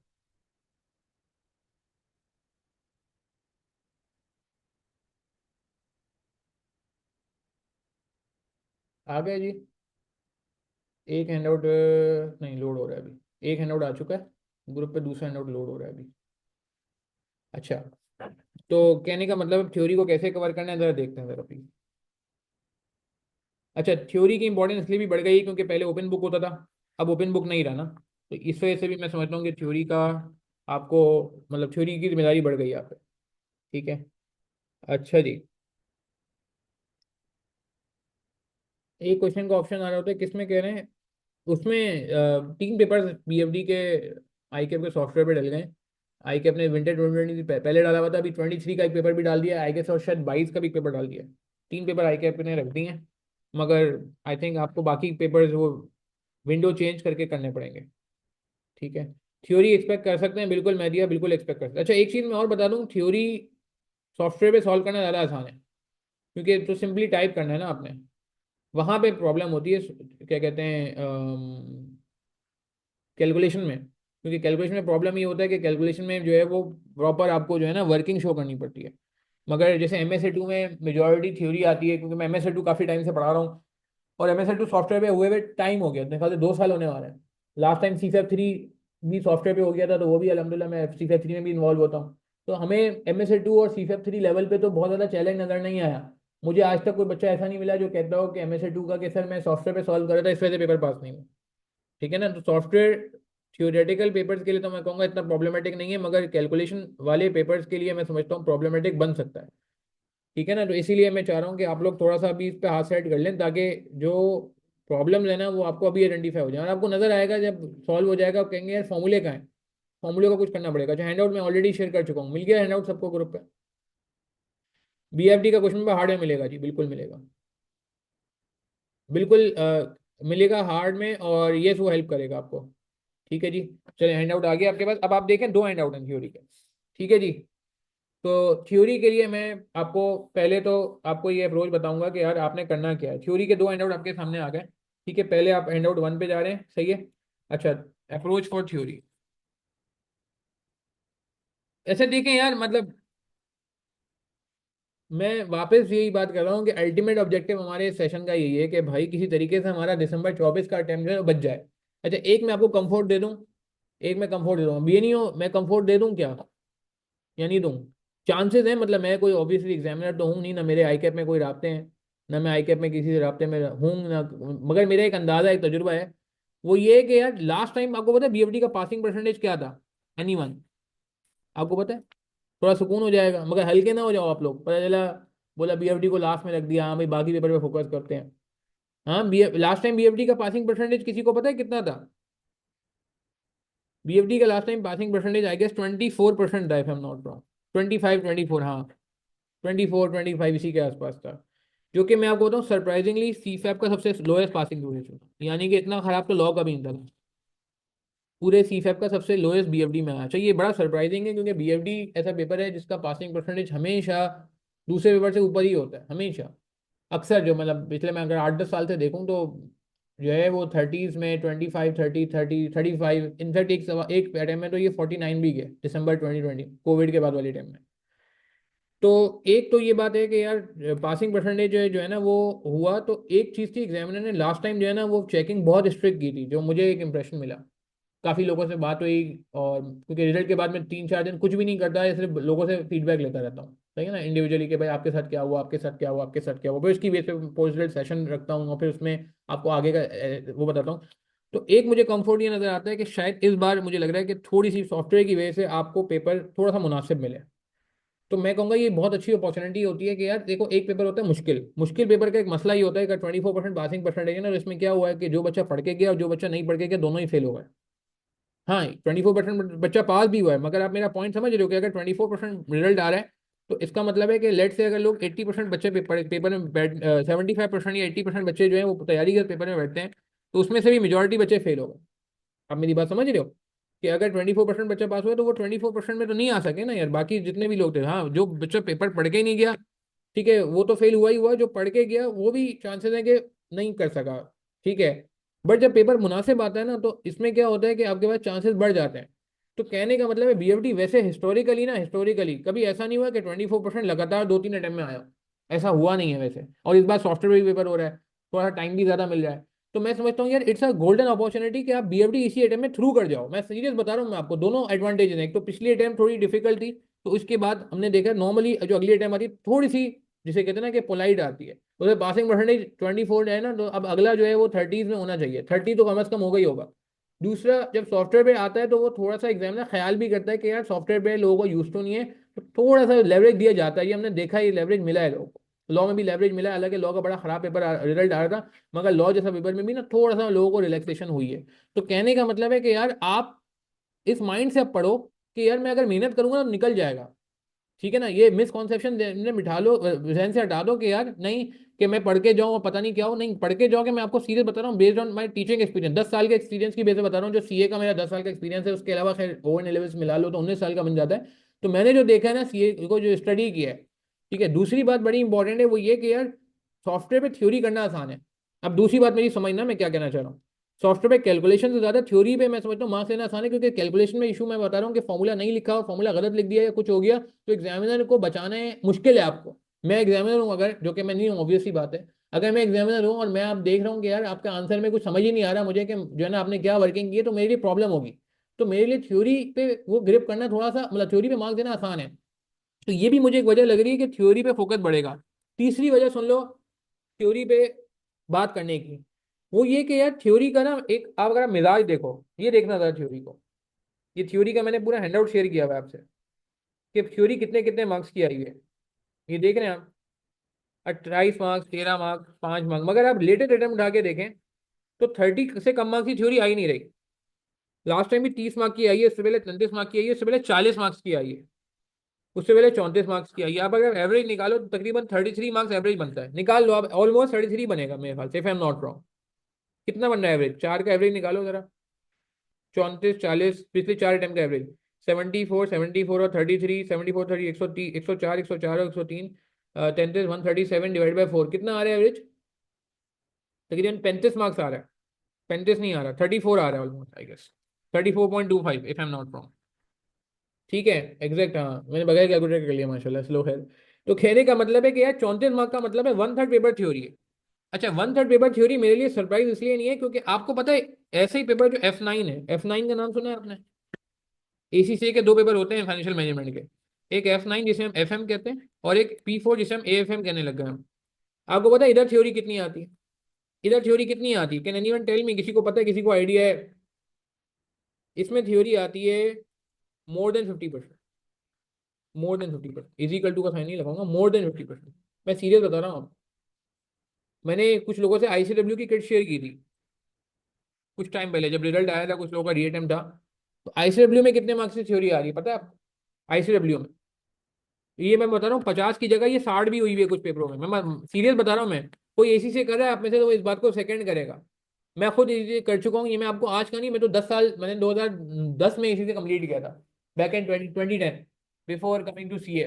फिर सीए में मैंने उस वक्त एग्जामेशन क्लेम कर ली थी, तो मुझे फिर सीए फाइनल देना पड़ा था खाली। तो माई पॉइंट इज के आप देख रहे हो 50 से 60% आम बात है। ICW में भी मैं कहूंगा कि थ्योरी 50 से 60% आम बात। और दूसरा मैं कह रहा हूँ कि आपको ये भी है कि सॉफ्टवेयर भी थ्योरी को सपोर्ट कर रहा है, मतलब थ्योरी में कि मार्क्स लेना आसान है सॉफ्टवेयर में। तो मैं इस वजह से कह रहा हूँ कि यार प्लीज देखें, एक चीज की मैं पहले इंपॉर्टेंट बनाना चाह रहा हूँ, ताकि मैं जो अगली बात करूँ ना उसको आप तवज्जो दो। तो इसका मतलब है theory will play important role in your exams. और इसमें कोई मुझे हैरानी नहीं होगी कि किसी आई कैप के BFD के पेपर में थ्योरी 50 मार्क तक चली जाए, मुझे कोई हैरानी नहीं होगी। 40 तक तो वो चला गया ना यार, भाई 40 तक तो वो चला गया ना, तो क्या 40 से 50 नहीं जा सकता? मुझे कोई हैरानी नहीं होगी। मुझे इसलिए हैरानी नहीं होगी क्योंकि यार जाहिर सी बात है, आपको ही पता है जो आईकेप की पॉलिसीज वगैरह बन रही होती हैं, आईकेप दूसरे बोर्ड को देख रहा होता है, एसीसी और आईसीडब्ल्यू को ज्यादा फॉलो किया जाता है, वो करीब तरीन है हमारे। ठीक है, आईकेप आईसीडब्ल्यू की किट मैं शेयर कर देता हूँ, मगर आईसीडब्ल्यू की किट जो है ना वो प्योर थ्योरी की नहीं है। उसमें ये है कि कैलकुलेशन वाले सवालात के साथ उसने थ्योरी हर जगह बिल्ट इन की हुई है। तो अगर आप लोग का टाइम है तो ठीक है, नहीं है तो मैं कहूंगा भाई छोड़ दो। अगर टाइम है तो मैं वो उसी ग्रुप में शेयर कर दूंगा, अगर बोलोगे तो कर दूंगा शेयर। क्या आईसीडब्ल्यू की किट, मगर उसमें थ्योरी के कैलकुलेशन के क्वेश्चन बहुत बेसिक है। ये ना हो कि आप उसमें पता चला बेसिक क्वेश्चन करके बोलो यार दैट्स ग्रेट, वो कॉन्सेप्ट टेस्ट करने के लिए तो अच्छे हैं, मगर आईकेप का लेवल से ऊपर जाता है थ्योरी के लिए, मगर वो बहुत अच्छा है, हाँ ये जरूर है। चलो मैं कर दूंगा इंशाल्लाह, उसी ग्रुप पे शेयर कर दूंगा टिप्स वाले, ठीक है। अच्छा, तो मैं ये बताना चाह रहा हूँ कि यार पहले तो मैं इस बात के पे आपको कायल करूँ ना कि थ्योरी इंपॉर्टेंट भी है, क्योंकि अगर आपको यही नहीं यकीन आ रहा कि थ्योरी इंपॉर्टेंट है तो आप अगला काम ही नहीं करोगे। तो प्लीज यार ये तैयार कर लें, और मैं बता रहा हूँ, मैं वापस मेरे मेरे वर्ड चाहें तो मार्क कर लें आप, प्लीज मार्क माई वर्ड्स के, मुझे कोई हैरानी नहीं होगी अगर ये थ्योरी 40 की जगह किसी पेपर में 50 मार्क की हो जाए। अब वो मुझे नहीं पता वो पेपर विंटर 24 होता है, समर 25 होता है, विंटर 25 होता है, समर 26 होता है, नई स्कीम में होता है, कहीं भी होता है, मुझे नहीं पता। मगर मुझे इतना पता है कि थियोरेटिकल एरिया की वेटेज बढ़ेगी, सॉफ्टवेयर की वजह से भी बढ़ेगी, और इंटरनेशनल बॉडीज से अलाइन करने के लिए भी बढ़ेगी। ठीक है जी। अच्छा, अब आ जाते हैं थ्योरी कवर कैसे करनी है। थ्योरी हर पेपर में आई हुई है, ये मैंने पूरा आपके लिए हैंडआउट बनाया हुआ है। ये हैंडआउट कैसे यूज करना है मैं आगे जाके बात करूंगा। ये पूरी समर 15 से लेके जो भी क्वेश्चन थ्योरी के आए हुए हैं, पहले क्वेश्चन है और फिर इसके सोल्यूशन है। आई कैप का सोल्यूशन मैंने रख दिया, पूरा एक कंपाइल कर दिया हैंडआउट, ताकि आपको प्रॉब्लम ना हो। फिर विंटर 15 है, विंटर 15 के भी पहले क्वेश्चन आ गए और फिर इसके बाद जो सोल्यूशन है वो आ गए। हर हर हर उसमें इसी तरह चल रहा है कि पहले उस पेपर के थ्योरी के क्वेश्चन आएंगे, 2016 के थ्योरी के क्वेश्चन आ गए। पूरे पूरे सवाल कई जगह रखने पड़ गए क्योंकि वहाँ पे रेफरेंस के तौर पे रखना पड़ गया, वरना खाली पार्ट भी रख सकते थे, और फिर देखें इसका सोल्यूशन आगे। और ये होते होते होते होते होते होते होते आपको 2023 तक मिल जाएगा। मैं 24 का भी अपडेट कर दूंगा आने वाले दिन में इंशाल्लाह, अब तो टाइम है ना, हम कर दूंगा। अच्छा, अब वापस आते हैं इस पे, थ्योरी कवर कैसे करनी चाहिए थी। अच्छा, एक हैंडआउट है थ्योरी का मेरा, ये वाला हैंडआउट, ये हैंडआउट आपके पास आ गया कंपाइल हैंडआउट, ये 113 पेजेस का हैंडआउट है। इसमें इन्वेस्टमेंट अप्रेजल से लेके, अच्छा ये हैंडआउट टेंशन नहीं लीजिएगा, जिनके पास हमारी किताब है उनके पास ये ऑलरेडी मौजूद है। ठीक है। हाँ, क्या कह रहा था मैं, बिल्कुल। तो ये किताब के अंदर जो हर किताब का जो शुरू का एरिया होता है ना जिसमें मैं थ्योरी लिखता हूँ, ये सारी मैंने डाल दी। अच्छा, इसमें अगर आप गौर करें, ये भी हैं, इसी से के कुछ क्वेश्चन भी डाले गए हैं, कुछ इसी से के क्वेश्चन भी डाल रख रख दिए गए हैं, जो मुझे लग रहा था इंपॉर्टेंट है। इसी से का सवाल है, ये इसी से का फॉन्ट होता है ना, ठीक है, ये भी इसी से का सवाल है। तो कुछ ये भी रख रहेगा, फिर सेंसिटिव एनालिसिस, ये पूरा आप देखें कि जिस सीक्वेंस में किताब चल रही है हमारी, जिस सीक्वेंस में हमारे चैप्टर चल रहे हैं, उसी सीक्वेंस में ये हैंडआउट रेडी किया गया, ये बाकी लोग भी फॉलो कर सकते हैं। ये देखें सिंकिंग फंड्स क्या होते हैं, ठीक है, एडवांटेज डिसएडवांटेज भी इसमें डाल दिए गए हैं, इवन तो एडवांटेज डिसएडवांटेज आने के चांसेस कम है। फिर अच्छा, इसमें ना सिर्फ ये बहुत सारे लोग डर जाते हैं हैंडआउट देख के, 113 पेजेस का हैंडआउट है। हाँ, नॉन इसमें फाइनेंशियल ऐड है, फराज, नॉन फाइनेंशियल में मैं कल क्लास रखूंगा इंशाल्लाह, इसमें फाइनेंशियल ऐड है। बहुत सारे लोग इसको देख के डर जाते हैं, इसमें भाई फॉर्मेट्स भी हैं।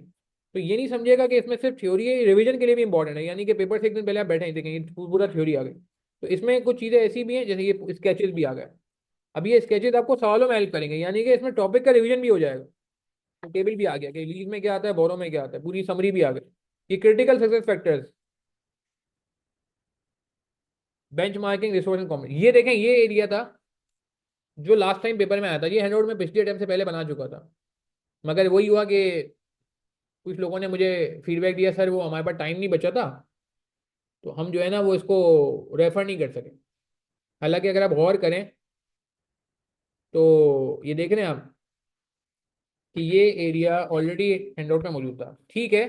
इसमें जो है वो क्रिटिकल सक्सेस फैक्टर्स की बातें हो रही हैं, ये देखें फाइनेंशियल परफॉर्मेंस इंडिकेटर्स, रेशियोज। अब कहने का मतलब है कि अच्छा, स्ट्रेटजी भी आ रही है, सुटेबिलिटी ऑफ स्ट्रेटजी, ये स्ट्रेटजी लास्ट टाइम इसमें पूछी भी है। एग्जैक्ट ये सवाल नहीं था, मगर कहने का मतलब फ्लेवर दे दिया गया था। ये नोट लास्ट अटेम्प्ट में रेडी था, क्योंकि जब ओपन बुक खत्म हुआ तो मुझे खतरे की घंटी बजी थी, नजर आई कि यार अभी बच्चों के पास किताब नहीं होगी तो गड़बड़ ना हो जाए, तो मैंने एक ही जगह जितनी भी थ्योरी थी वो जमा कर दी। ये वो थ्योरी थी जो मैंने आईकैप के स्टडी टेक्स्ट से उठाई थी। ये आप देख रहे हैं आईकैप के स्टडी टेक्स्ट का फॉर्मेट है। ये सारा, ये मेरा फॉर्मेट नहीं है, ये आईकैप के स्टडी टेक्स्ट का फॉर्मेट है ये सारा। आईकैप का स्टडी टेक्स्ट अगर आपके पास होगा तो आप पिक कर लोगे कि मैंने सारा फॉर्मेट वहां से उठाया। हाँ, ये मेरा अपना फॉर्मेट है, ये मैंने SPM CFF 3 से उठाया था। ठीक है, तो ये हैंडआउट पुराना हैंडआउट है जून अटेम्प्ट से पहले का। तो अल्लाह का शुक्र है जिन्होंने देखा था तो हल्का फुल्का उनको वो हुआ, बट ये सवाल जो था उसमें बहुत सारी चीजें और भी थी। खैर, तो कहने का मतलब है भाई ये पूरा हैंडआउट कर लें, इसमें स्केचेस भी डाल दिए गए हैं, रिवीजन भी है। तो ये हैंडआउट बहुत इंपॉर्टेंट है। अच्छा, अब थ्योरी कैसे कवर करते हैं यहीं से मैं स्टार्ट करूंगा। कहाँ गया जी हमारा। हाँ, तो सबसे पहले आपने क्या करना है जी थ्योरी के लिए। सबसे पहले आपने ये करना है, अब ये थ्योरी हम देख रहे हैं, थ्योरी की अप्रोच पे बात हो रही है। सबसे पहले नंबर 1, रीड थ्योरी पेजेस।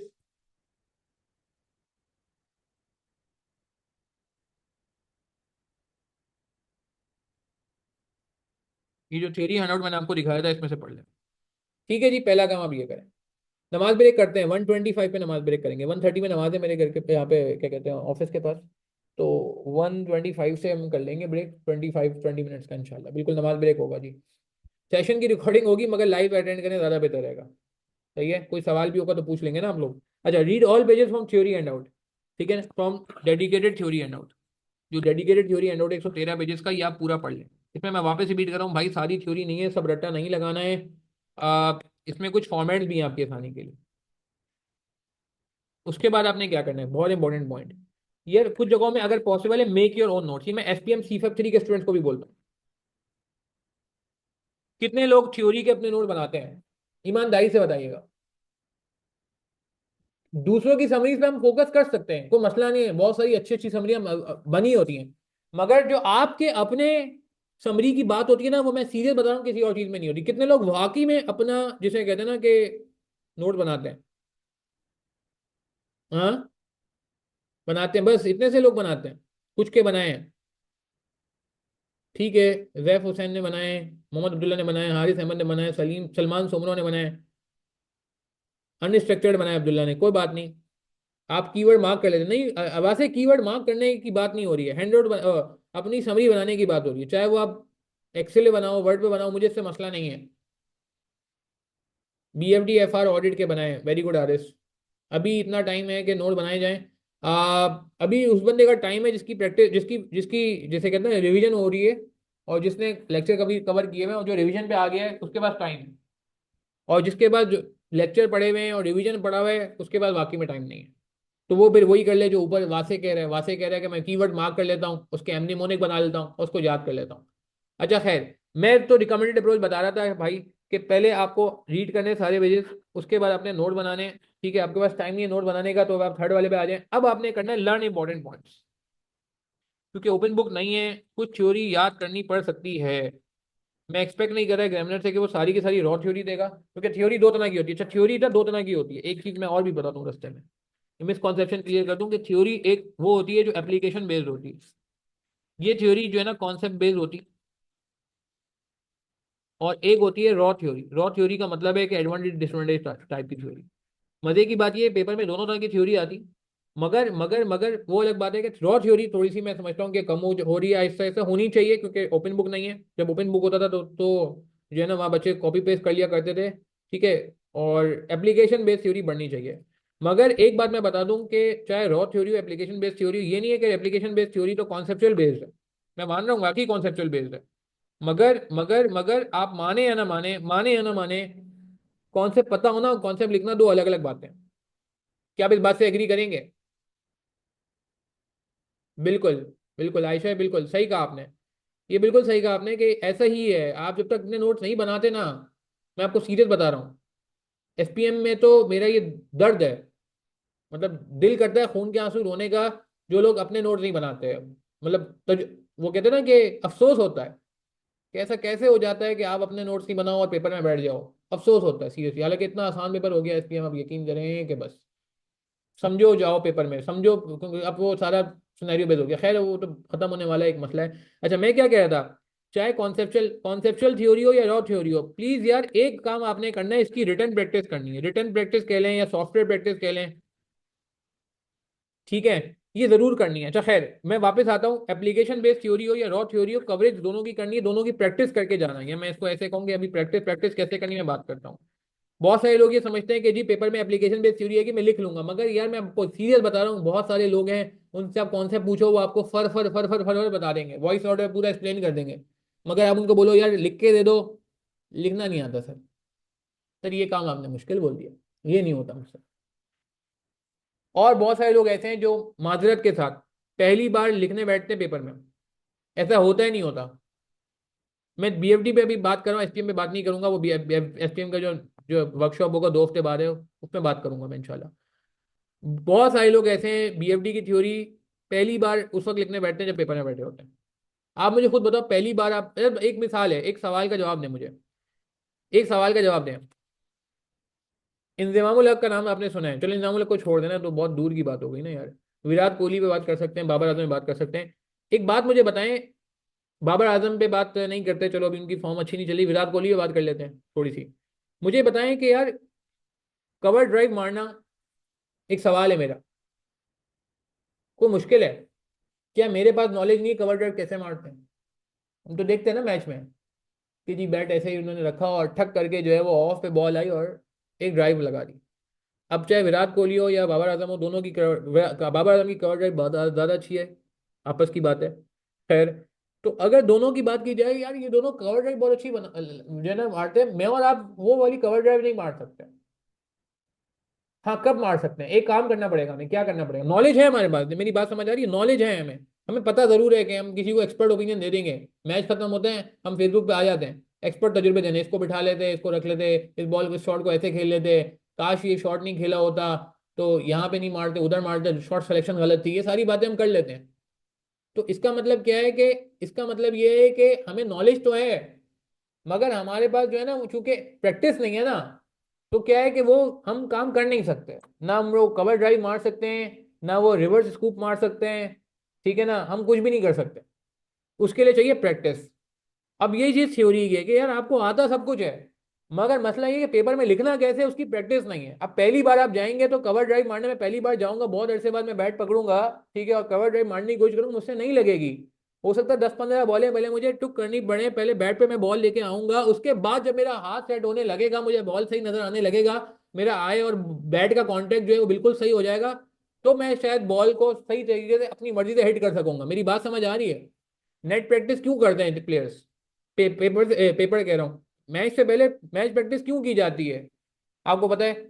इसीलिए की जाती है ना कि यार आपको, आपको मैं एक एग्जांपल दूं छोटी सी। सचिन तेंदुलकर का नाम सुना है आपने? मैंने सुना है, ये मुझे नहीं पता कितना सच है, मगर मैंने ये सुना है, और एक बार नहीं 2-3 जगह से सुना है, मैंने सुना है।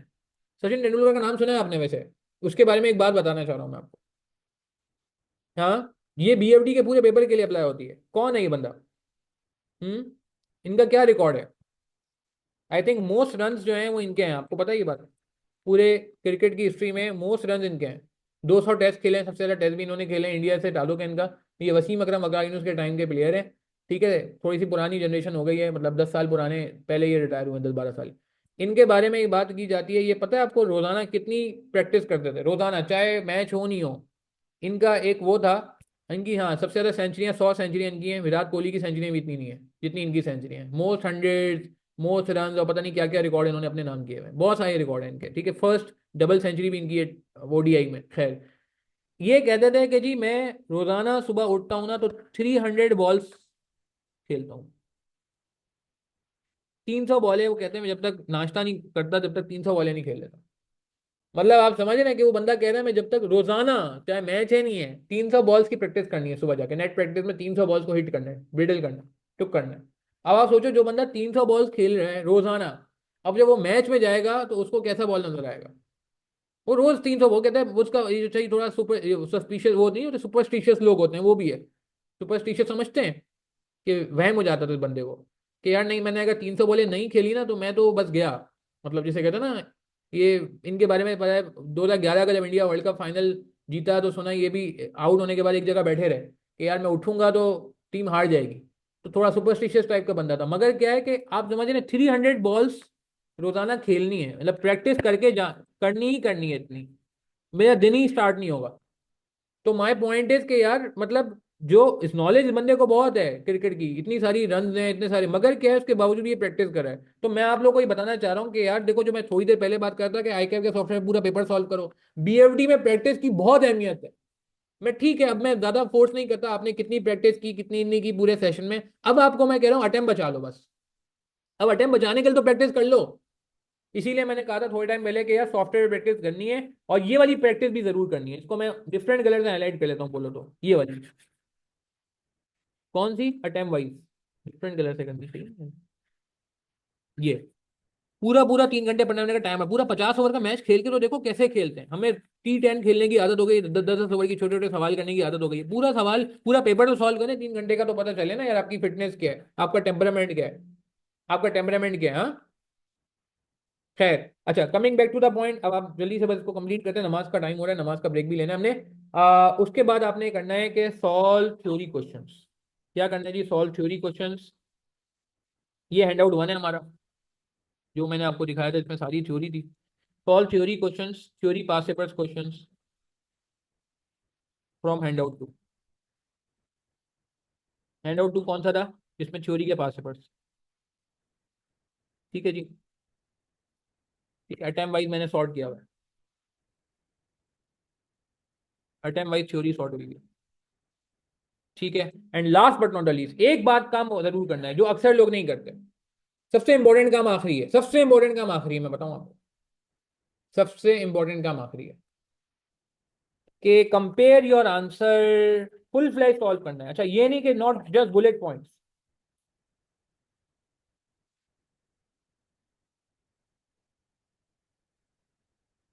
सॉल्व कंप्लीट आंसर, ये कह लें write down complete answer. Solve तो नहीं कहना चाहिए, कंप्लीट आंसर, पूरा आंसर लिखेंगे, पूरा आंसर लिखेंगे जी, बिल्कुल। ये नहीं कि बुलेट पॉइंट बना के आगे बढ़ जाए, टाइम नहीं है, टाइम निकालना पड़ेगा भाई। 1/3 पेपर आने वाला है इसका यार, थ्योरी का। हाफ भी हो सकता है, मैं अभी से बता रहा हूँ, ये ना बाद में बोलना नहीं कि सर ने बताया नहीं था कि पेपर में इतनी ज्यादा थ्योरी आ सकती है। आधी थ्योरी भी आ सकती है, मैं आपको आज बता रहा हूँ। ठीक है। लास्ट में एक बात बड़ी इंपॉर्टेंट है, कंपेयर योर आंसर को ब्लैक से लिखूंगा मैं।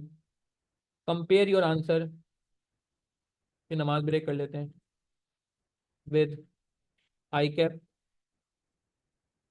सजेस्टेड सोल्यूशन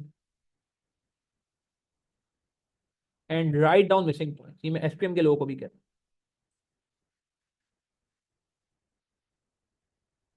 राइट डाउन या टाइप मिसिंग पॉइंट्स। अगर सॉफ्टवेयर पे करो तो टाइप कर लो। और ये मिसिंग पॉइंट्स क्या है? ये मिस्टेक लॉग है, इसका भी मिस्टेक लॉग बनाना होगा, बनाना होगा। थ्योरी का भी मिस्टेक लॉग बनाना होगा। कितने लोग थ्योरी की प्रैक्टिस कर रहे हैं? यस और नो में जवाब दें, बस पे मैं नमाज ब्रेक कर रहा हूँ। कितने लोग वाकई में थ्योरी की प्रैक्टिस कर रहे हैं, रिटन प्रैक्टिस? यस और नो में जवाब दे दें यार। रिटन प्रैक्टिस थ्योरी की। तो देखें, अब आप रिटन प्रैक्टिस नहीं करें तो मिस्टेक लॉग तक तो पहुंचा ही नहीं ना यार। तो मिस्टेक लॉग तक पहुंचना है, खाली प्रैक्टिस नहीं करनी है। प्रैक्टिस करने के बाद अपने आंसर को मैच करना है। ये इतनी मेहनत की है ना, मैं बताऊं असल मकसद ये है हमारा। जो गलत देखो, एक मैं बस एक डायलॉग बोल के यहाँ पे नमाज खड़े करता हूँ। ये जितनी बातें मैं कर रहा हूँ उसके पीछे लॉजिक ये है कि जो सही हो रहा है ना आपसे, वो सही होता रहेगा।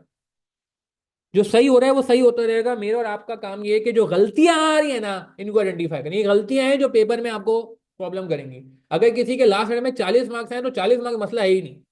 40 मार्क्स तो आ गए ना यार, 40 मार्क्स मसला ही नहीं है। मसला उन 60 मार्क्स का है जो कट गए। क्या मतलब? 40 मार्क्स का मसला नहीं है कि किसके 40 आए, तो मसला 60 मार्क्स का है। मैं ये नहीं कहता 60 के 60 बचा लो, मैं कहता हूँ 60 में से मैक्सिमम बचा लो। 60 में से 20 भी बच गए, 15 भी बच गए, 10 भी बच गए, पेपर पास हो जाएगा। मगर आप मेरा पॉइंट समझ रहे हो? जो पेपर बच्चे का फेल होता है वो 40 मार्क्स की वजह से थोड़ी होता है। 40 मार्क्स तो उसने लिए हैं, वो तो खुश होना चाहिए कि 40 मार्क्स का तो मुझे आता है।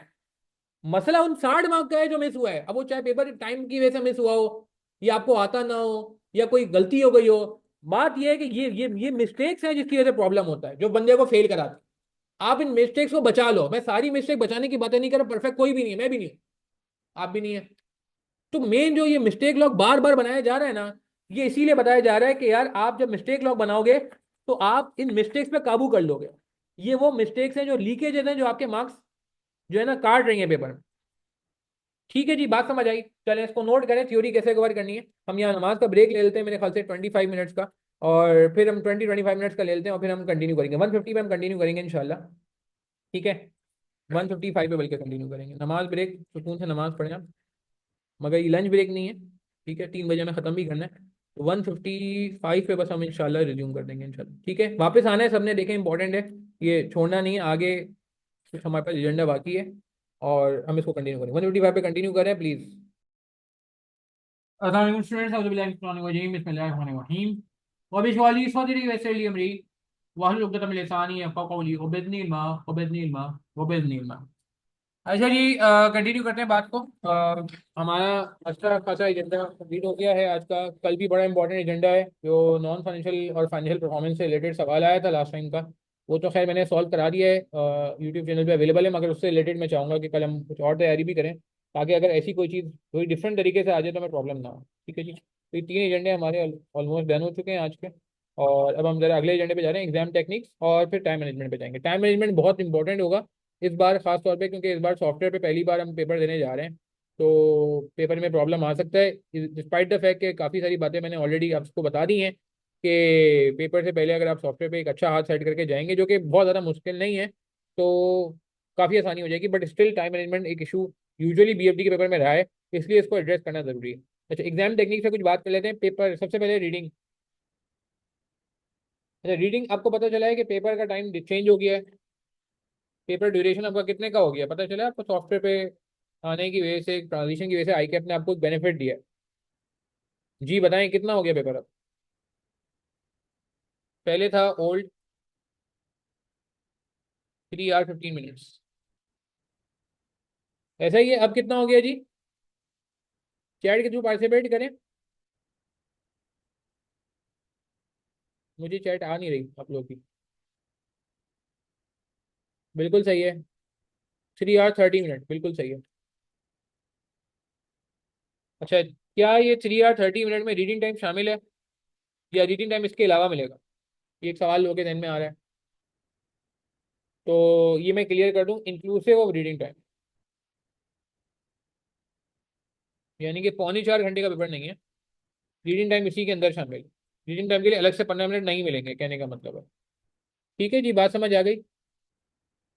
वो अक्सर क्या कह रहे हैं, आईटी के मसलों में वेस्ट हो जाता है। चलो खैर जो भी है, क्वेश्चन तो रखना पड़ेगा ना हमें यार।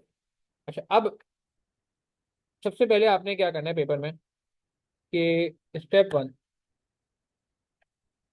वो सही है, पहले हमने दुआएं पढ़नी है, दुरूद शरीफ पढ़ना है, वो तो बिल्कुल मस्ट है, उसके बगैर तो हम नहीं करेंगे।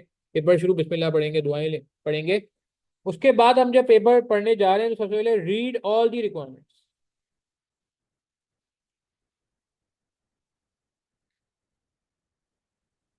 ठीक है, रिक्वायरमेंट पढ़ने से ना पता चल जाता है फ्लेवर। अच्छा, एक बार आपको पता है बीएमडी के पेपर में क्या क्या आता है?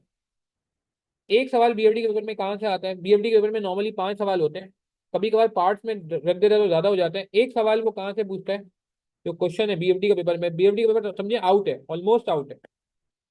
बीएमडी के पेपर में एक सवाल आएगा इन्वेस्टमेंट अप्रेजल से, यानी कि एनपीवी वगैरह से आ जाएगा।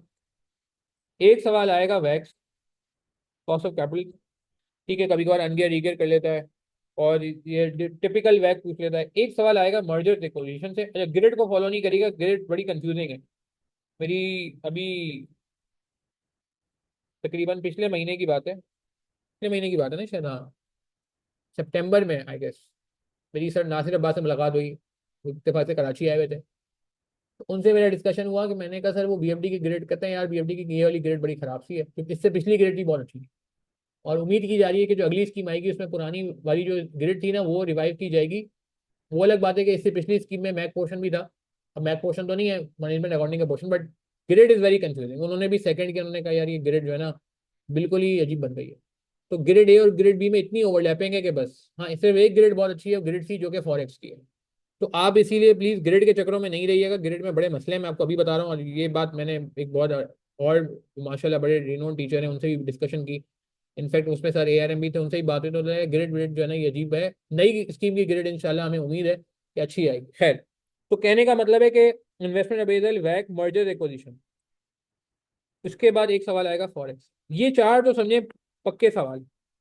अब वो एग्जामिनर कभी शरारत करना चाहे तो इसको 2 पार्ट में ब्रेक कर दे, ए और बी कर दे, मगर बहरहाल मर्जर एक्विजिशन का एक सवाल, और फॉरेक्स का एक सवाल तो पक्का है। यहाँ आधा आधा सवाल करते तो अलग बात है, मगर आप समझ लें। अच्छा, एक सवाल फिर कहाँ से आता है? फिर उसके बाद अदर एरिया से आता है। अब ये अदर्स जो है ना, हमारे पास क्या क्या है? अदर्स में हमारे पास कभी कभार एपीवी से सवाल आ जाता है। आजकल बहुत ज्यादा वैल्यू बढ़ गई है सोर्स ऑफ फाइनेंस की, क्योंकि ये बहुत प्रैक्टिकल टॉपिक है, यहाँ से एक सवाल आ रहा है आजकल। इसके अलावा कभी कभार वैसे तो फॉरेन इन्वेस्टमेंट रिजल्ट को अलग से पूछ लेता है। ठीक है जी। और इसके अलावा हमारे पास क्या कहते हैं, पोर्टफोलियो चोरी से सवाल आ जाता है। या फिर वो याद है ऐसे जो सब टॉपिक्स होते हैं इन्वेस्टमेंट रिजल्ट के, सब टॉपिक्स याद है? इन्वेस्टमेंट रिजल्ट के सब टॉपिक्स, जैसे कि सेंसिटिविटी, जैसे कि एसेट रिप्लेसमेंट। अभी 2023 विंटर में वो आ गया था, लीजो बोरो। कैपिटल राशनिंग, 2023 में कैपिटल राशनिंग भी आया था।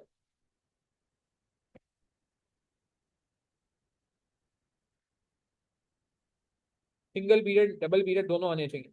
देखिए, मैं आज आपको वैक सिखाऊं, मैं आज आपको एआरआर सिखाऊं, पर्पज नहीं है ना यार। हम पेपर से एक महीने पहले बैठ के अगर मैं आपको वैक और एआरआर सिखाऊंगा तो वर्कशॉप का पर्पज अचीव नहीं होगा। आप मेरी बात समझ रहे हैं?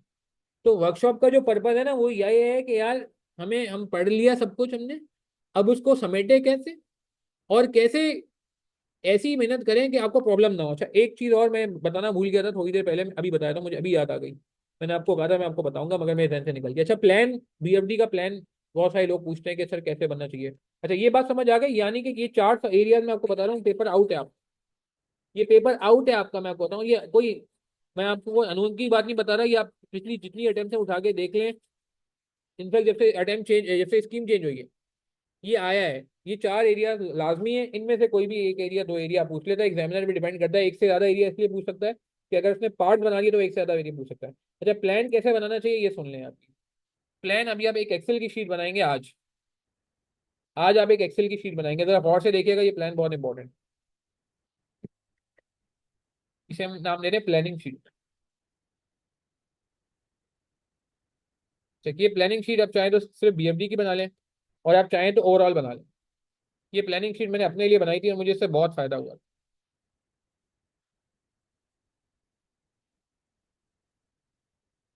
ये एक्सेल की शीट बनाई जाएगी। एक स्टूडेंट था Shahzeb Aftab, I don't know, आप लोग नहीं जानते होंगे। नाम सुना है किसी ने? शाहजेब आफ्ताब, ए फर्गूसन का बच्चा था। 2021 में इस बच्चे के 3 गोल्ड मेडल थे और 2 मेरिट थे। या 3 मेरिट थे और 2 गोल्ड मेडल थे, नहीं, 3 गोल्ड मेडल थे और 2 मेरिट थे। 5 बंदे ने प्राइजेस एक ही अटेम्प्ट में समेट लिए थे। ठीक है जी। एम थे वो, अब तो चले गए मेरे ख्याल से, बाहर है ना आजकल तो, पाकिस्तान से बाहर है। तो बिल्कुल, ए फर्गूसन में थे वो पहले। आपके दोस्त ने, नसीर, क्या बात है। शाहजेब आफ्ताब ने ना अपना एक प्लान शेयर किया मुझसे। अच्छा, इससे वो काफी कॉम्प्लेक्स प्लान था, जो उसका प्लान था वो बड़ा कॉम्प्लेक्स था, वो पता नहीं कहाँ है, मेरे पास है भी या नहीं पता नहीं। ठीक है, वो 4 पेपर दिए थे उस बंदे ने, उस टाइम में लॉ भी दिया था, लॉ, MSA 2, MSA 1 और आई गेस टैक्स, ये 4 पेपर उसने दिए थे 2 अटेम्प्ट में। उस बंदे ने सीए क्वालिफाई किया माशाल्लाह। ठीक है जी। मुझे बड़ा अफसोस रहा, उस बंदे ने बीएफडी में मेरिट या गोल्ड मेडल नहीं हमारा, बट उसका ओवरऑल माशाल्लाह CFAP में और MSA 2 में इसका गोल्ड मेडल आया था, तो मुझे बड़ी खुशी हुई। खैर, तो माय पॉइंट इज के उसने एक प्लान शेयर किया था अपना, जो इससे बड़ा कॉम्प्लेक्स था, मगर मैं बताना ये चाह रहा हूँ कि यार प्लानिंग की कितनी अहमियत है। कि एक बंदे ने 4 पेपर दिए, 4 पेपर नहीं निकाले, 4 पेपरों में 5 प्राइज भी उठा लिए, 5 प्राइज उठा लिया। ओवरऑल CFAP में भी उसको प्राइज मिला, ओवरऑल MSA में भी उसको मिला, फिर MSA 2 में मिला, टैक्स में मिला और लॉ में मिला। तो 5 उसने प्राइज एक ही अटेम्प्ट में जो है ना, क्या कहते हैं, वो स्कोर किए। खैर, तो coming back to the point, planning sheet की बड़ी अहमियत है। अब मैं जो बेसिक बेसिक प्लानिंग शीट बता रहा हूँ, ये एक आप इसमें डालें डेट। डेट लेट से आपने डाल दी, क्या कहते हैं, आज क्या डेट है? 2 नवंबर है ना भाई, 2 नवंबर। ये वर्कशॉप इसलिए भी मैंने जल्दी रखा है इस बार, वरना लास्ट टाइम मुझे याद है वर्कशॉप 18 तारीख को हुआ था। किसी को याद है? लास्ट टाइम मैंने वर्कशॉप रखा था 18 मई को, पेपर से 2 हफ्ते पहले। इस बार मैंने रखा है पेपर से 4 हफ्ते, एक महीना पहले, बल्कि महीने से भी ज्यादा है, बाकी 30-32 दिन है अभी। तो मैंने कहा यार अभी से हम सीधी राह पे आ जाएं, ताकि ये ना हो कि जब हम वर्कशॉप लें तो पता चला आपका टाइम ही नहीं है, आप बोलो यार अब तो कुछ हो ही नहीं सकता, अब तो गेम गई हाथ से। खैर, तो एक आपने डाली डेट, और ये होते होते होते होते कहाँ तक बनेगा ये बनेगा लेट से 4 दिसंबर। 4 दिसंबर को पेपर है ना, पेपर कब है आपका? 4 दिसंबर को पेपर, 3 दिसंबर तक का बना लें, चलें 4 को तो पेपर देने जाएंगे ना यार। तो इसका मतलब है 1 महीने का प्लान आपके पास है। ठीक है जी, बात समझ आ रही है?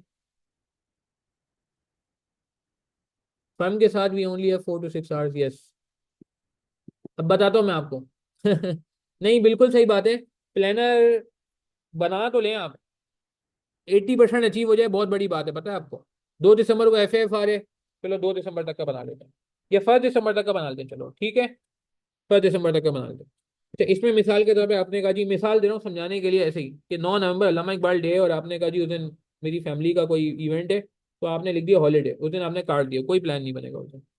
लेट से आपकी 20 नवंबर को बर्थडे, आपने कहा बर्थडे वाले दिन मैं कोई पढ़ाई नहीं करूंगा, कैसे, ऐसा करना नहीं चाहिए आपको, खैर, मगर आपने यहाँ पे काट दिया रियलिस्टिकली स्पीकिंग। आपने कहा जी मिसाल के तौर पे 25 नवंबर को जो है वो मेरे कजन की शादी है, उस दिन पूरा दिन लग जाएगा, आपने प्लान काट दिया। यानी कि रियलिस्टिक प्लान बनाना है, ये नहीं कि आपने जो है ना बस जबरदस्ती बना लिया, ठीक है। अच्छा, वाकई खैर, ठीक है जी, मैं मजाक में कह रहा था, तो यहाँ सीरियस निकला है केस, बर्थडे और वेडिंग का। अच्छा, अब आ जाते हैं जरा डेट।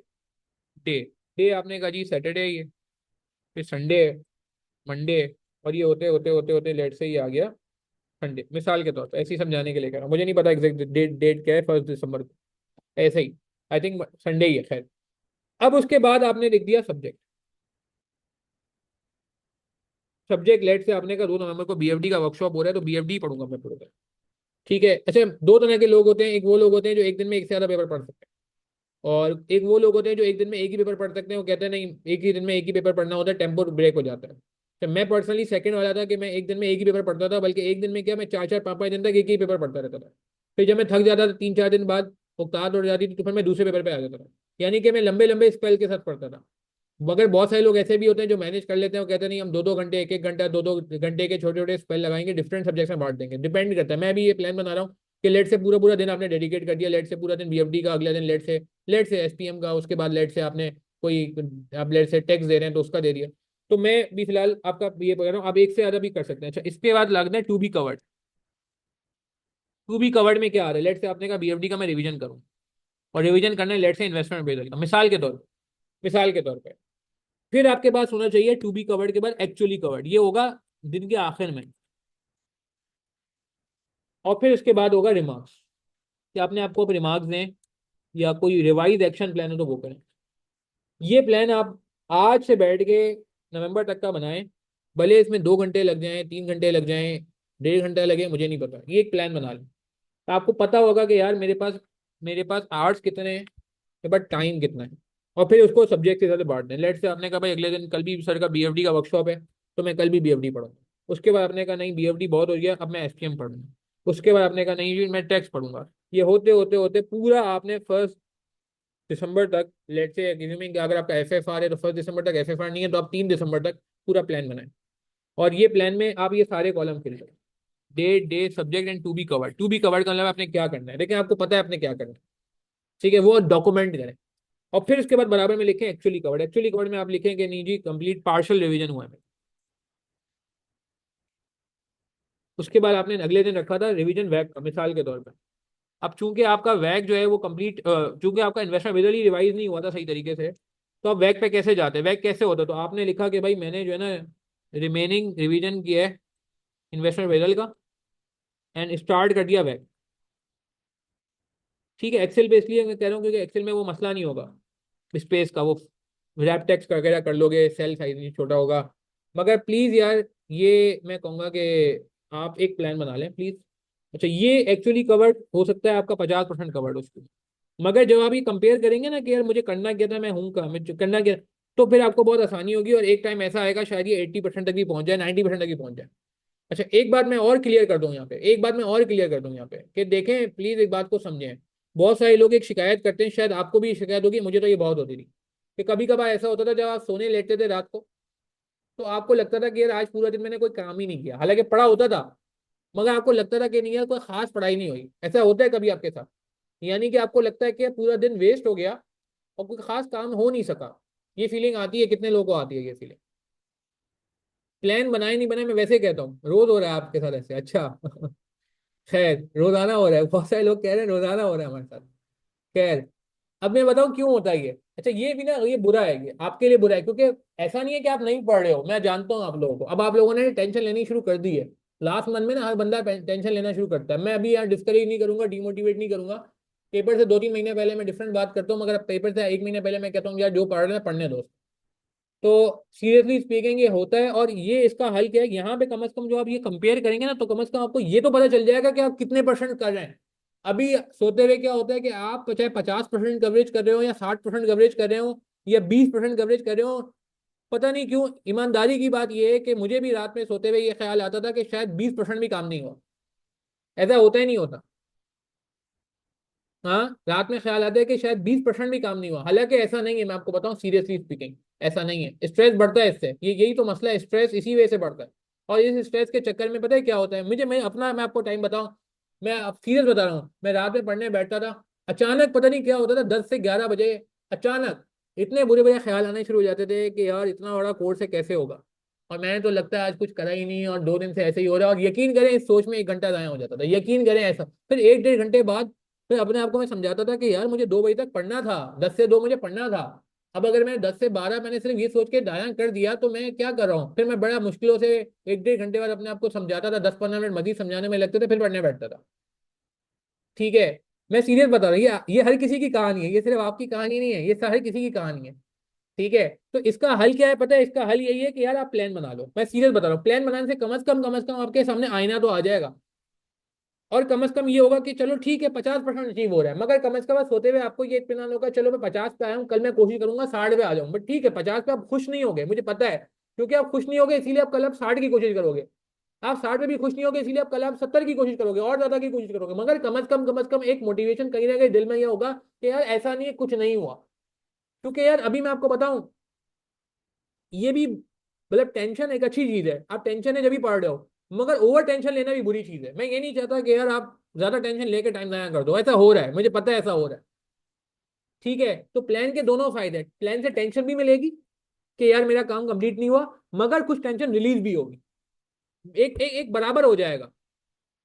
ठीक है, जब पढ़ पढ़ के थक जाए तो क्या करें, देखिए अभी तो मैं नहीं समझता को पढ़ पढ़ के थकेगा, अभी तो पढ़ना शुरू किया है लोगों ने, तो अभी ये बात अपने दिल को समझाएं, दिल को बोले बेटा शरारत ना करो मेरे साथ, धोखा ना करो, अभी तो मैंने बहुत पढ़ना है। अभी ये ख्यालात नहीं आने चाहिए कि मैं पढ़ पढ़ के थक गया हूँ, नहीं, अभी आपने पढ़ना शुरू किया है, मैं सीरियस बता रहा हूँ। ठीक है, अगर आप 6 घंटे ही पढ़ रहे हैं ना, मैं आपको बताऊँ ये कम पढ़ रहे हैं, पेपर से एक दिन पहले आप 12-12 घंटे 15-15 घंटे ऐसे पढ़ लेते हैं, हाँ वो होता है पढ़ना, वहाँ आप पढ़ पढ़ के थक सकते हैं, मैं मानता हूँ। अभी नहीं, अभी आपने दिल को कहेंगे झूठा ख्याल है, शैतान है ये, शैतानी वसवसा है ये, जो आपको जो वसवसे डाल रहा है कि जी थक गए हो मैं पढ़ के, नहीं अभी आप थके नहीं, थकना तो आपने बाद में है, अभी आप थक ही नहीं सकते। खैर, तो coming back to the point, ये प्लान बना लें भाई प्लीज, ये प्लान हर बंदे का अपना बनेगा। मैं ये कहूंगा, अब जैसे किसी ने मुझे मैसेज किया अभी थोड़ी देर मैसेज पहले कि मेरा MSA 1 है, BFD और ACC का AFM है, तो जो भी है आपका, देखें आप 2 पेपर दे रहे हैं, 3 दे रहे हैं, आप प्लान बना लें। और एक मैं बड़ी खतरनाक बात करने जा रहा हूँ, पता नहीं मुझे करनी चाहिए नहीं करनी चाहिए, पेपर से पहले सुकून रहता है, सावेज कह रहे हैं जी पेपर हर अटेम्प्ट में रजिस्टर पर बनाता हूँ मैं प्लान, और अल्हम्दुलिल्लाह सुकून रहता है पेपर से पहले। Very good Chavez, I think really appreciate this.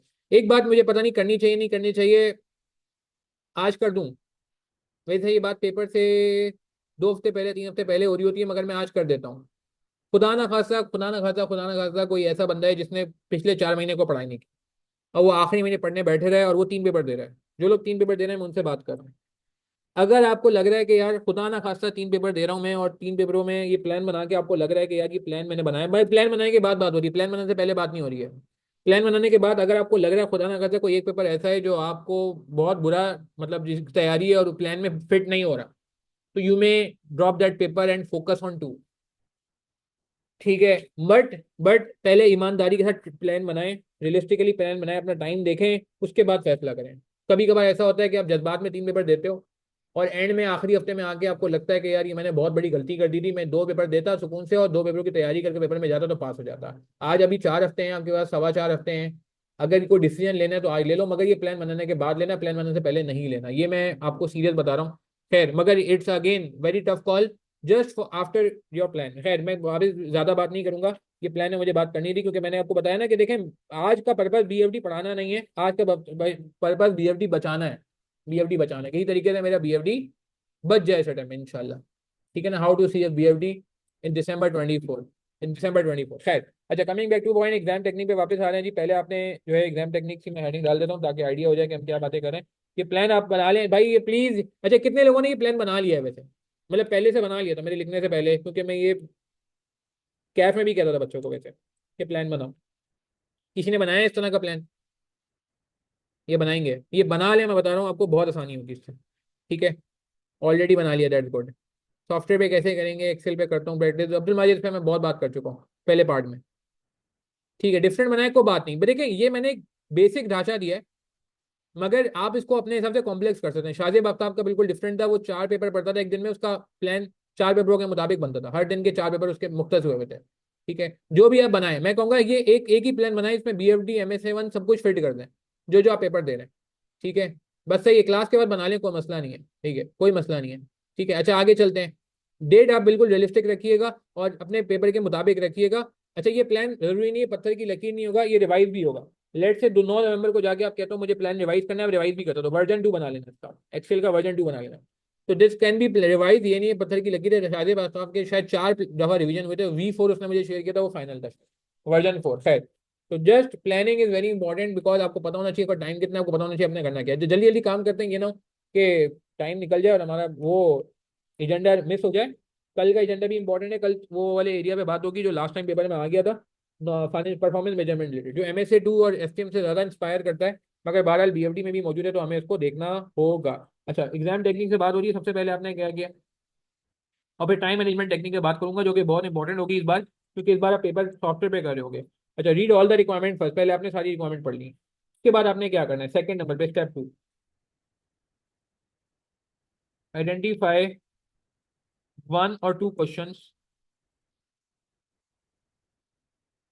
Which you think are easy,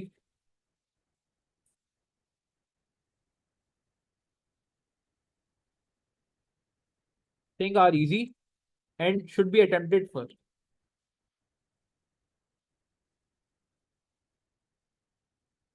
पूरा सवाल आप नहीं पढ़िएगा, मैं वापस करूँ रिक्वायरमेंट पढ़ के फैसला करना होगा। ये जांच, ये नजर आपकी इतनी तेज उसी वक्त होगी जब आप 6 8 पास पेपर करके गए होंगे। ये नजर ऐसे फर्स्ट टाइम में नहीं मिलेगी आपको।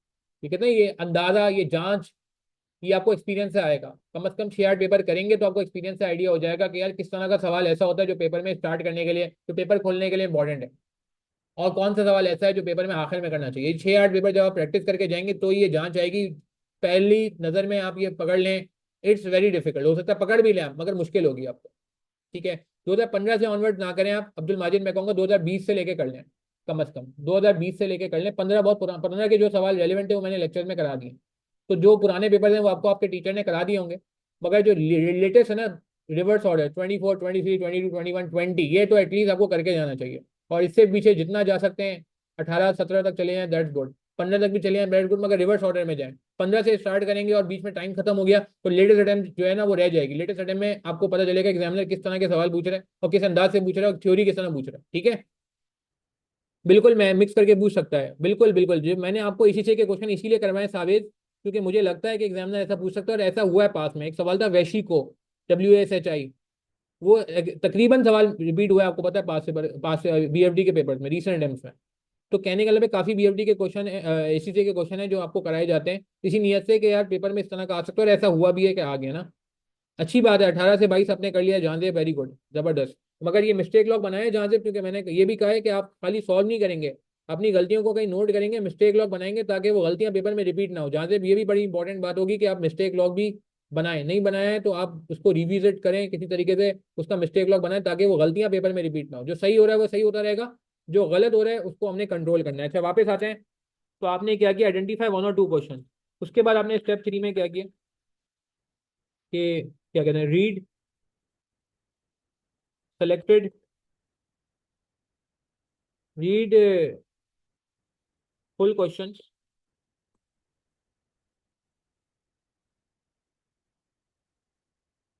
And highlight important point. Hard paper मिलेगा आपको, हार्ड पेपर मिलेगा आपको, तो आप इंपॉर्टेंट पॉइंट हाईलाइट कर लें। तो एक काम और भी करना है आपने, स्टेप 4, कि फॉलो टाइम मैनेजमेंट टेक्निक्स। कि टाइम का बड़ा मसला रहता है, क्योंकि अगर आप 3 सवाल करके आ रहे हैं खाली और बहुत अच्छे करके आ रहे हैं तो पेपर पास होने के चांसेस बहुत कम है। टाइम मैनेजमेंट टेक्निक फॉलो करें ताकि आपकी कवरेज अच्छी हो। तो मेन चीज़ इंपॉर्टेंट ये है कि टाइम का ख्याल रखना है, रिक्वायरमेंट खरीदना पड़नी है, जो सवाल आसान आते हैं पहले वो स्टार्ट करने हैं, और फिर उनकी फुल फ्लैज रीडिंग करनी है। पांचों सवालों की फुल फ्लैज रीडिंग करेंगे तो रीडिंग तो हो जाएगी, मगर समझ में कुछ नहीं आएगा, और बाद में जब आप वापस एक्चुअल सवाल करने जाएंगे तो आपको कुछ याद ही नहीं होगा। तो प्लीज़ ये बात मैं कहूँगा कि पेपर में आप ध्यान में रखिएगा, और टाइम मैनेजमेंट का ख्याल रखिएगा। हर क्वेश्चन के बाद आपने जो है ना, क्या कहते हैं, आफ्टर एवरी क्वेश्चन।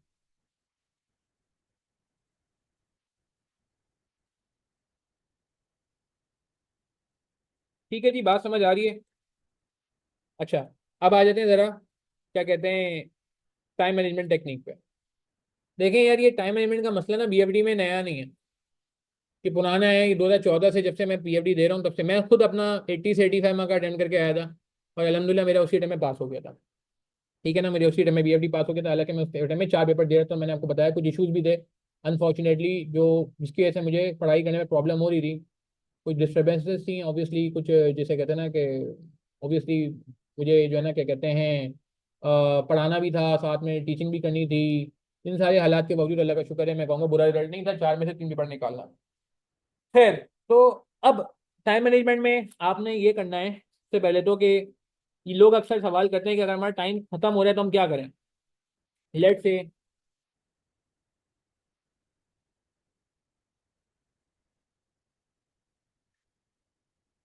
लेट से आपने सवाल शुरू किया, 1 मार्क इक्वल 1.8 मिनट नहीं होगा, अब आपके पास थोड़ा क्वेश्चन बढ़ गया। लेट से 1 मार्क इक्वल 1.8 की जगह 1 मार्क इक्वल 2 मिनट्स हो गया, मिसाल के तौर पर 200 मिनट्स है आपके पास। अब बाकी वो उसके लिए भी रख दो ना 10 मिनट, ये एग्जाम के प्रॉब्लम, एग्जाम के इशूज, सॉफ्टवेयर वॉफ्टवेयर के इशूज की वजह से। तो लेट से आपको 2 मिनट मिल गए ना, लेट से, थैंक्स टू सॉफ्टवेयर ना। अब आपने मिसाल के तौर पर एक सवाल उठाया 20 मार्क, तो 20 मार्क्स का मतलब है कि 40 मिनट में ये पूरा हो जाना चाहिए। वो अलग बात है कि 1.8 से भी जहन में स्टार्ट किया जा सकता है। अच्छा, एक सवाल में, एक बात मुझे बताएं, आप लोगों ने इतने सारे पेपर दिए हैं, क्या कभी ऐसा, क्या पहला सवाल हमेशा टाइम पे पूरा हुआ है? जवाब दें, यस और नो। यानी कि पहला सवाल अगर 20 मार्क का है तो क्या, अगर आपको लगता है 1.8 के हिसाब से 20 मार्क वाला 36 मिनट में हो जाना चाहिए, नॉर्मल सवाल की बात कर रहा हूँ, पीएफडी से हट के बात कर रहा हूँ, क्या पहला सवाल कभी टाइम पे हुआ है? जल्दी हुआ है या देर से हुआ है? हाँ, अक्सर क्या होता है, अक्सर मेरे साथ तो ये हमेशा होता था, और मुझे लग रहा है आप लोगों के साथ भी ऐसा ही होता है मेजोरिटी, कि कभी भी टाइम पे नहीं हुआ। हमेशा टाइम क्या लगा है, ज्यादा। आसान होने के बावजूद भी ज्यादा टाइम लगता है, माने या ना माने, ऐसा है नहीं है। अगर आसान भी उठा लिया आपने, सही उठाया सवाल, लेट से आपने पोर्टफोलियो थ्योरी उठा लिया पहले, वो आपको अच्छा आता था, या वैक उठा लिया जो आपको बहुत अच्छा आता है, तो उसके बावजूद भी ऐसा होगा कि शायद आपको वो सवाल जो है ना टाइम से ज्यादा ही लेगा, जो इतना टाइम लगना चाहिए था। ऐसा है, क्यों? उसके पीछे 2 रीजन है। पहला रीजन ये है कि यार आप ना डरे हुए हो तो पेपर में, आप राइटिंग भी अच्छी करते हो। रिटन पेपर की बात करो, अब तो उनके सॉफ्टवेयर भी हो गया, डायनामिक्स थोड़ी चेंज है, मगर एक माइंडसेट बता रहा हूँ कि आपकी कोई होती वर्किंग भी थोड़ी खुली खुली दिखाऊं, राइटिंग भी खराब ना हो, और पहला सवाल तो मैक्सिमम मार्क्स लेने की कोशिश करूँ, परफेक्शन पे जाऊँ। ऐसा होता है नहीं होता, कोई फूल पत्तियां भी बना लेते हैं, फूल पत्तियां मतलब सफाई सुथराई के साथ काम करते हैं।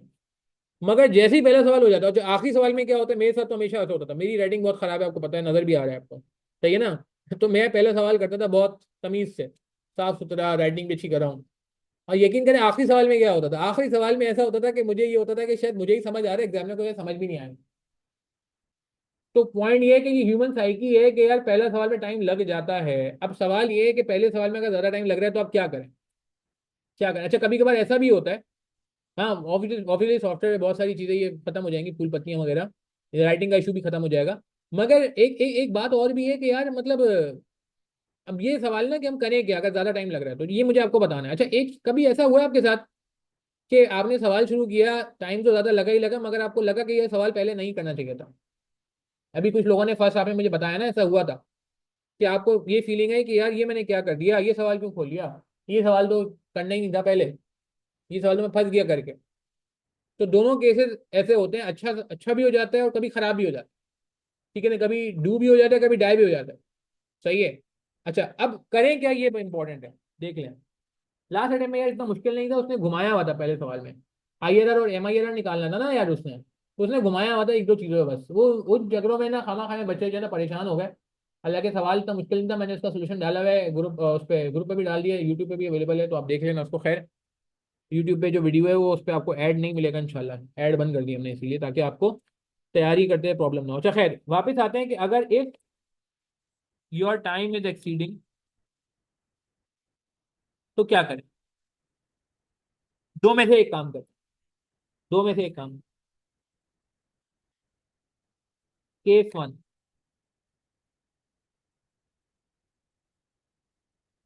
एक क्वेश्चन, मेरी बात समझ आ रही है मैं क्या कह रहा हूँ? मैं ये कह रहा हूँ कि आपके पास 20 मार्क्स का सवाल है और आपके पास 36 मिनट है, 40 मिनट लगा लें, चले 40 मिनट लगा लें, सॉफ्टवेयर पे 2 मिनट लगा लेते हैं, चले। वैसे हमें ज़्यादा अच्छी अप्रोच नहीं है, ज़्यादा अच्छी अप्रोच यही है कि आप 1.8 ही सोचें, बट चले आप 1 2 सोच लेते, 40 मिनट लग गए। If question can be closed in 3 to 5 minutes, in next 3 to 5 minute, यानी कि आपको नजर आ रहा है बस सवाल खत्म होने वाला है, टाइम ज्यादा लग गया, ये बात हो रही जैसे ही आप स्टॉप वॉच लगाएं, या जैसे ही आपने घड़ी में देखा कि यार मेरा टाइम अब हो गया, टाइम पूरा हो गया, यानी कि 36 मिनट पूरे हो गए, अब आप 36वें मिनट में क्या करोगे ये बात हो रही है, ये 40वें मिनट में क्या करोगे ये बात हो रही है। If question can be close in next 3 to 5 minutes,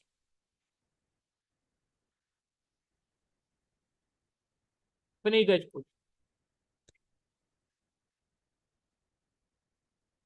quickly, उस सवाल को जितना जल्द से जल्द हो सके क्लोज करने की कोशिश करें। मेरी बात समझ आ रही है? ये पहला केस हो गया। दूसरा केस ये है कि question can't be finish in next 3 to 5 minutes,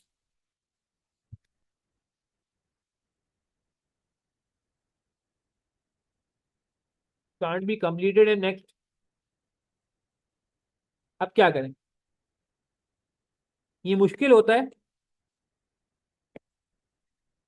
leave that question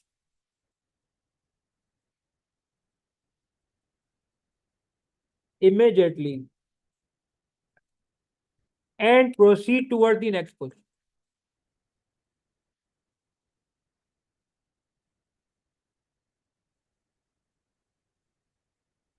मेरी बात समझ आ रही है? मुश्किल होता है, मुझे पता है, सवाल चल रहा है, आप कह रहे हो यार मैं सवाल कैसे छोड़ दूं, मुझे तो अभी ये समझ आना शुरू हुआ है।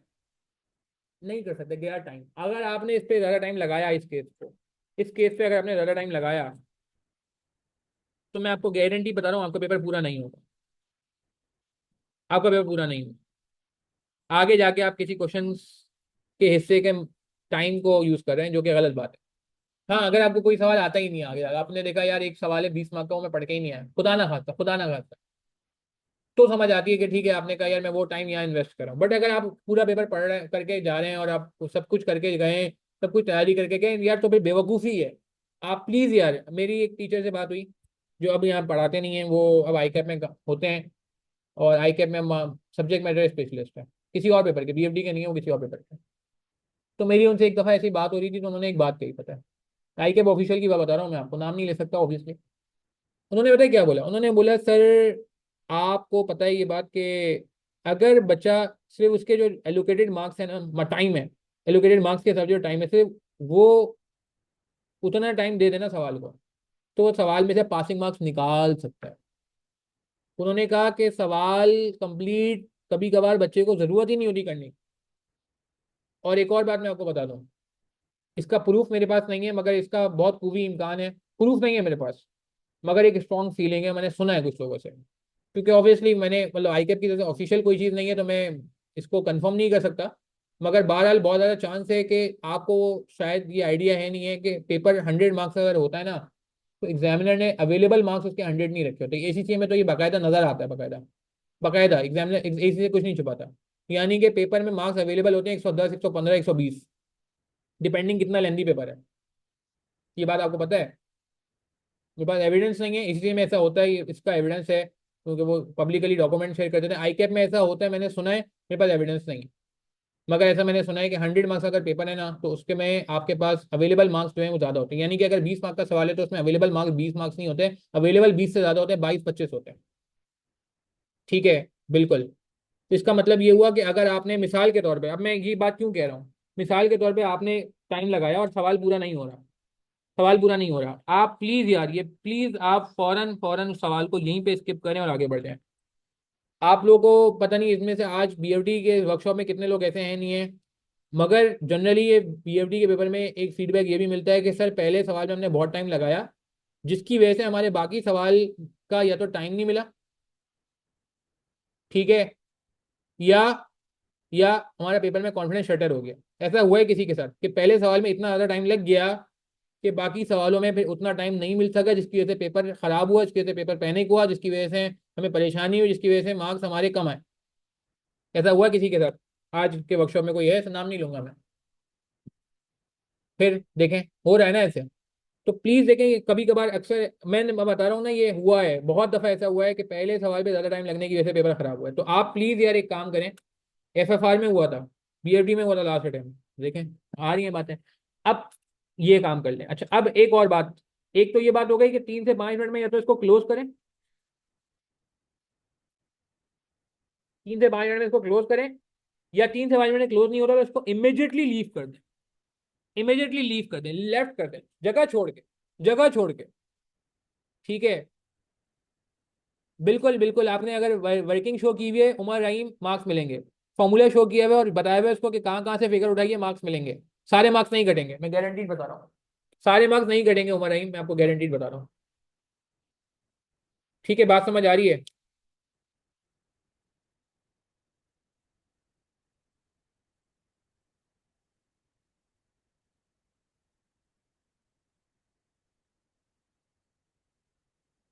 अच्छा जी,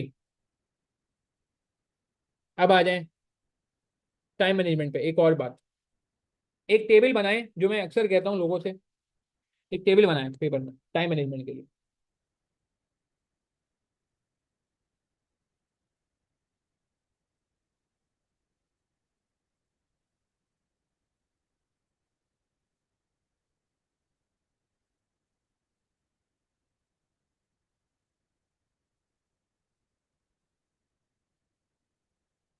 देखिए कब ये टेबल बना के सेशन एंड करते हैं। ये टेबल कैसे बनेगा? क्वेश्चन नंबर, देखिएगा प्लीज। पेपर में थोड़ा टाइम लगेगा टेबल बनाने में, मगर इससे ये होगा पेपर आपका संभल जाएगा। और सॉफ्टवेयर पे पेपर है तो इस पे वैसे ही आपको मैं समझता हूँ कि ख्याल करना हो। क्वेश्चन नंबर, लेट से 1, आपके पास लेट से मार्क्स हैं,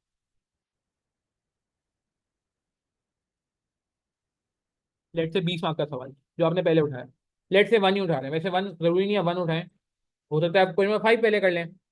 अब इसके लिए आपके पास अलॉटेड टाइम कितना है, अवेलेबल टाइम कितना है? अवेलेबल टाइम एज्यूमिंग 1.8 से हम चल रहे हैं, एज्यूमिंग या चलें 2 मार्क्स, 2 मिनट से चल रहे हैं। 2 मिनट्स पर मार्क इंटू 20, यानी कि 40 मिनट्स अवेलेबल। कितने अवेलेबल है? 40 मिनट। यहाँ तक बात समझ आ रही है? अब आपने एक्चुअली टाइम कितना लिया है? लेट से एक्चुअल टाइम आपने ले लिया 50 मिनट। अब आप मुझे बताएं, अगर आपने 50 मिनट ले लिया एक्चुअली, 2-4 मिनट में नहीं क्लोज कर सके, आपको 5-10 मिनट लग गए एक्स्ट्रा। अब आप मुझे बताएं आपके पास रिमेनिंग टाइम कितना है? जवाब दें, कितने मिनट रिमेनिंग? मिनट्स में बात हो रही है, कितने मिनट रिमेनिंग है? जवाब दें। 2 घंटे 10 मिनट का पेपर है ना? तो 2 घंटे, सॉरी 2 घंटे 10 मिनट कह रहा हूँ, 1.5 घंटे का पेपर है ना, 3 घंटे 30 मिनट। 3 घंटे 30 मिनट का मतलब होता है 180 + 30, 210 मिनट का पेपर है। तो 210 मिनट में से 50 तो यूटिलाइज हो गए, 50 तो खप गए, 50 तो चले गए, 50 तो यूटिलाइज हो गए, 160 बच गए। ठीक है, अच्छा। अब रिमेनिंग मार्क्स कितने हैं? रिमेनिंग मार्क्स कितने हैं? लेट से रिमेनिंग मार्क्स हैं 80। अब जो नेक्स्ट वाले का टाइम बचेगा ना, नेक्स्ट वाले का टाइम, एवरेज टाइम पर mark for next question. Next question के लिए कितना टाइम है आपके पास? नेक्स्ट क्वेश्चन के लिए कितना टाइम है आपके पास? 160 मिनट्स पड़े हुए, और 80 मार्क्स का अटेम्प्ट करना है। चलो मजे की बात, ये लकीली 2 मिनट्स पर मार्क आ गया। अच्छा, वो इसलिए आया क्योंकि हमने 2 जो लगाया था वो 200 बनता है, हमने 210, जो 10 मिनट स्पेयर थे ना, 210 मिनट अवेलेबल थे ना। सही है, एज्यूमिंग के वो रीडिंग वीडिंग मिला के 50 मिनट आ। अब 2 मार्क्स आए। अब लेट से क्वेश्चन नंबर 2 कर रहे हैं, ये भी 20 मार्क्स का है। इसके लिए वापस आपको लेट से 40 मिनट मिल गए। अब आपने अगले सवाल में मिसाल के तौर पर वापस 50 मिनट लगा दिए। अब ध्यान में रखिएगा, अब आपके पास 160 माइनस 50, 50 ऑलरेडी खत्म, 110 मिनट रह गए खाली, और मार्क्स रह गए 60। अब आपके पास 110 डिवाइड बाय 60 है, जरा चेक करें कितना बनता है। यानी कि हर सवाल के एंड में जरा चेक करें कि आपके पास एवरेज क्या बन रहा है। वो क्रिकेट में देखें, रिक्वायर्ड 100 होता है, एक चीज रिक्वायर्ड 100, नाम सुना है आपने? तो कितना आ रही है? 1.83। फिर उसके बाद मैं कहूंगा कि अगले सवाल के बाद वापस से, ये टेक्निक मुझे किसने बताई पता है आपको? ये टेक्निक बताई शाहजेब आफ्ताब ने, जो गोल्ड मेडलिस्ट था। उसने कहा सर मैं हर सवाल के बाद अपना एवरेज निकाल के देखता था कि मेरे पास कितना टाइम अवेलेबल, और फिर मैं उसको अप्लाई करता था अगले सवाल पे, फिर अगले सवाल के बाद फिर वापस अप्लाई करता था। Now this is the technique use by gold medallist. Now we are not expecting everyone to जैसे get a gold medal, obviously आप लोग पास हो जाते हो, यही मेरे लिए गोल्ड मेडल होता है आपका। मगर बात ये है कि यार हम सीखें। लेट से अगला सवाल वापस 20 मार्क का है मिसाल के तौर पे, तो अब हम 1.83 को मल्टीप्लाई करेंगे 20 से, यानी कि 36 मिनट। अब अगर आपने वापस वहां भी 45 मिनट लगा दिए, तो अब 110 माइनस 45, आपके पास सिर्फ और सिर्फ 65 मिनट बचे हैं। 65 मिनट बचे हैं, और मार्क्स कितने बचे हैं? मार्क्स बचे 40। तो आप 65 डिवाइड बाई 40 करोगे, जो कि बनता है लेट से 1.6। तो आप देख रहे हैं हो क्या रहा है, हो क्या रहा है, वही 20 मार्क का सवाल है। मगर अब आपको जो टाइम मिल रहा है वो कितना मिल रहा है? अब आपको जो टाइम मिल रहा है, पहले 40 मिनट मिलता था, अब 36 मिनट मिला। और जो अगला सवाल होगा वहां पे अगर वापस 20 मार्क का सवाल है, तो आपको सिर्फ 32 मिनट मिलेंगे। यानी कि हर गुजरते सवाल के साथ आपके पास अवेलेबल टाइम कम होता जाएगा। फराज ये आईकैप से चेक करना पड़ेगा कि 30 मिनट जो एक्स्ट्रा है उसमें मेरे ख्याल से लिख सकते हैं, लिख सकते हैं। मगर आप मेरा पॉइंट समझ रहे हो मैं क्या कह रहा हूं? हर क्वेश्चन के बाद आपको देखना होगा कि मेरे पास अब टाइम की क्या पोजीशन है, अब टाइम की क्या पोजीशन है। You need to revise your approach after every question. मेरी बात समझ आ रही है? क्लियर है ये बात हमें? तो ये भी हमने बात कर ली, टाइम मैनेजमेंट बहुत इंपॉर्टेंट है। और वापस मैं कहूंगा कि अगर टाइम एक्सीड हो रहा हो, तो दो में से कोई एक कॉल ले लेना, तीसरा काम करोगे तो टाइम जाया होगा।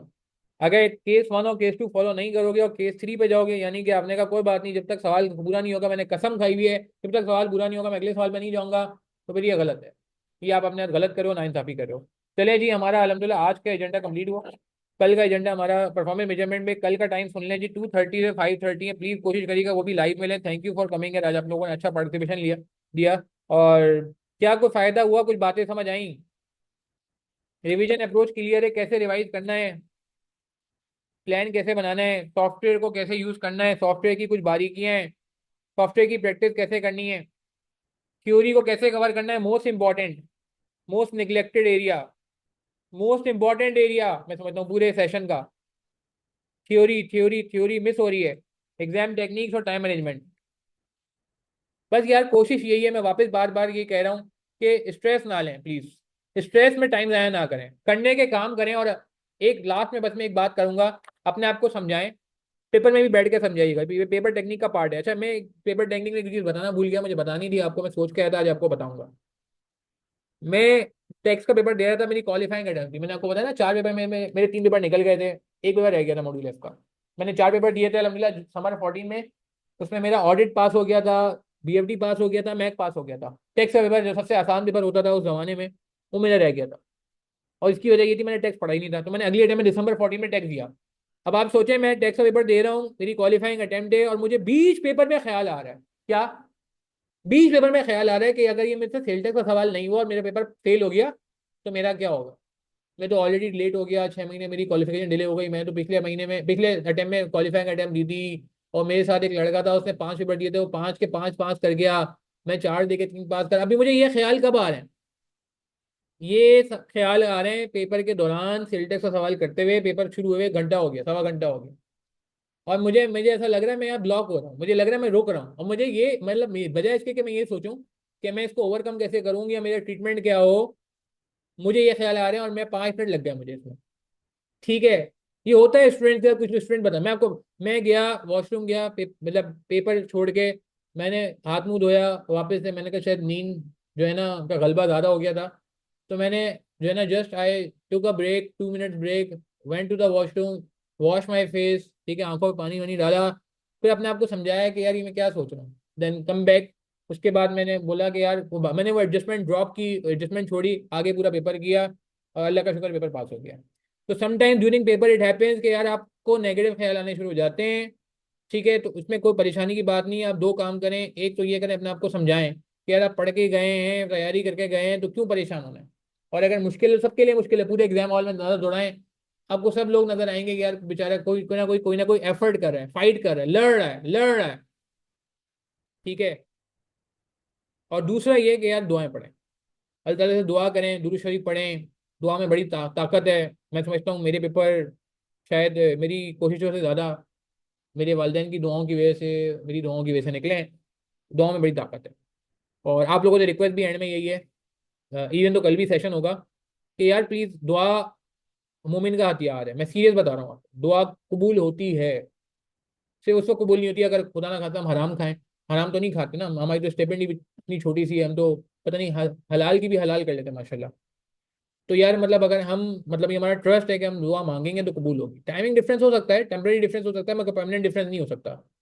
तो प्लीज़ यार दुआ की थोड़ी सी टाइमिंग बढ़ाएं अपनी, अल्लाह ताला से कनेक्शन स्ट्रॉन्ग करें। आप जब दुआ करेंगे तो आपको लगेगा कि अल्लाह ताला से कनेक्शन बिल्ड हो रहा है। फौरन नहीं होगा, थोड़ा सा एफर्ट करना पड़ेगा, थोड़ा सा कंसिस्टेंसी के साथ काम करना पड़ेगा, मगर ये क्रिएट हो जाएगा। जैसे ही आपका कनेक्शन क्रिएट हो जाएगा, आपको सुकून भी होगा, आपकी डिप्रेशन भी कम होगा, आपका स्ट्रेस भी कम होगा, आपको कंफर्ट भी मिलेगा। और एक लास्ट बात ये है कि दुआ जब भी करें तो खाली अपने लिए ना करें, अपने दोस्तों के लिए भी करें। ठीक है, अपने दोस्तों के लिए भी करें। पता नहीं किसकी दुआ, अगर सब एक दूसरे के लिए दुआ करें तो पता नहीं किसकी दुआ किसके हक में कबूल हो जाए। क्वेश्चन देख के कहीं पता लग जाता है कि इस टॉपिक का है और फॉर्मूला लगाना है, लेकिन सोल्यूशन का स्टार्ट कहाँ से करना है ये नहीं लगता। अच्छा, इसका एक छोटा सा जवाब मैं दे दूं कि यार सोल्यूशन डायरेक्ट शुरू ना किया करें। कि मैं सोचा था इस पर बात कर लूँ, मगर टाइम की कमी की वजह से मैं नहीं कर सका था। अगर आप नोट करेंगे मेरा सोल्यूशन है, एक मिनट, ये स्क्रीन पे देख रहे हैं, मेरा सोल्यूशन है विंटर 23 का पेपर। आप देखें कि इसमें तो खैर मैंने ऐसा नहीं किया हुआ, मगर आप देख रहे हैं ये मैंने कुछ ना कुछ डेटा बनाया हुआ है। ये देख रहे हैं आप। इस्तगफार भी करें, बिल्कुल दुरूद शरीफ एंड इस्तगफार, दो चीज़ें बड़ी इंपॉर्टेंट है। हमजा बिल्कुल सही है। तैयब तैयब ये बात समझ आ रही है? आपके सवाल का जवाब दे रहा हूँ मैं। तैयब तैयब ये देख रहे हैं मैंने डेटा बनाया हुआ है। अच्छा, ये मैंने बहुत छोटा डेटा बनाया हुआ है। मैं वैसे बड़े बड़े डेटा बनाता हूँ, बहुत जितना मुश्किल सवाल होता है उतना बड़ा डेटा बनता है मेरा। देख रहे हैं, चाइना इक्विपमेंट 10 मिलियन, जो इन्फॉर्मेशन मुझे मिल रही है मैं लिखता जा रहा हूँ। ये सारा डेटा, ये देख रहे हैं, इसमें डेटा ज्यादा बड़ा बनाया है मैंने। अभी सोल्यूशन शुरू नहीं हुआ था, ये मेरा सोल्यूशन शुरू नहीं हुआ। ये देख रहे हैं, इन्फ्लेशन कब से करनी है, ईयर 1 से करनी है, डेटा में लिख दिया, ताकि मुझे टेंशन ही ना हो। वर्किंग कैपिटल इन्फ्लेट नहीं करना, देखो मैंने डेटा में लिख दिया। ये बहुत अच्छी टेक्निक होती है, ये एग्जाम टेक्निक का पार्ट थी, मुझे बतानी चाहिए थी, मेरे जहन से निकल गया कि जब आप रीडिंग करें ना तो डेटा बना लें। भले क्या हुआ 5 मिनट लगे ना यार तैयब, मगर सवाल गिरिफ में आ जाएगा, पता है। 5 times of operating profit terminal value होगी, डबल टैक्स 4% एक्स्ट्रा देना होगा, डबल टैक्सेशन का पता होगा आपको। मेरी बात समझ आ रही है? तो देखिए, जितना आप डेटा बनाएंगे उतना सुकून में रहेंगे। मैं तो डेटा बनाता हूँ, मुझे इससे मैं आपको आज भी, मुझे मेरे पास कोई बच्चा अगर कोई बहुत ही मुश्किल तरीन सवाल लिया है या कोई आसान सवाल लिया है, मैं पहला काम पता है क्या करता हूँ? डेटा बनाता हूँ। ये देखो, ये देखो, डेटा बनाता हूँ। मैं सवाल में इन्वॉल्व होने की कोशिश करता हूँ, मैं डेटा बनाता हूँ। मैं सवाल में इन्वॉल्व होने की कोशिश करता हूँ, मुझे पता है कि यार मैं सवाल में इन्वॉल्व नहीं होगा तो सॉल्व ही नहीं कर सकूंगा। मैं डेटा बनाता हूँ। मेरी बात समझ आ रही है? ठीक है जी। चलें यार, अल्लाह ताला आप सबको कामयाब फरमाए। कल का सेशन प्लीज मिस नहीं करिएगा। कल का सेशन है 2:30 से 5:30। कल भी इंपॉर्टेंट सेशन है, आज भी इंपॉर्टेंट बातें हुई हैं। और लास्ट में बस यही कहूंगा कि अगर आपको ये सेशन समझ आया हो तो यार मैं इसकी रिकॉर्डिंग शेयर कर दूंगा इंशाल्लाह 1-2 दिनों में। तो आप और लोगों से भी शेयर कर लीजिएगा जिनका बीएफडी का पेपर है। हो सकता है हमारे छोटे से एफर्ट से, छोटी सी काबिज से किसी का पेपर बच जाए। ठीक है जी, चलें, अपना ख्याल रखिएगा, प्लीज़ दुआ में मुझे भी याद रखिएगा। इंशाल्लाह आपसे मुलाकात होगी कल 2:30 पे। अस्सलाम वालेकुम रहमतुल्लाहि व बरकातुहू। खुदा हाफिज़।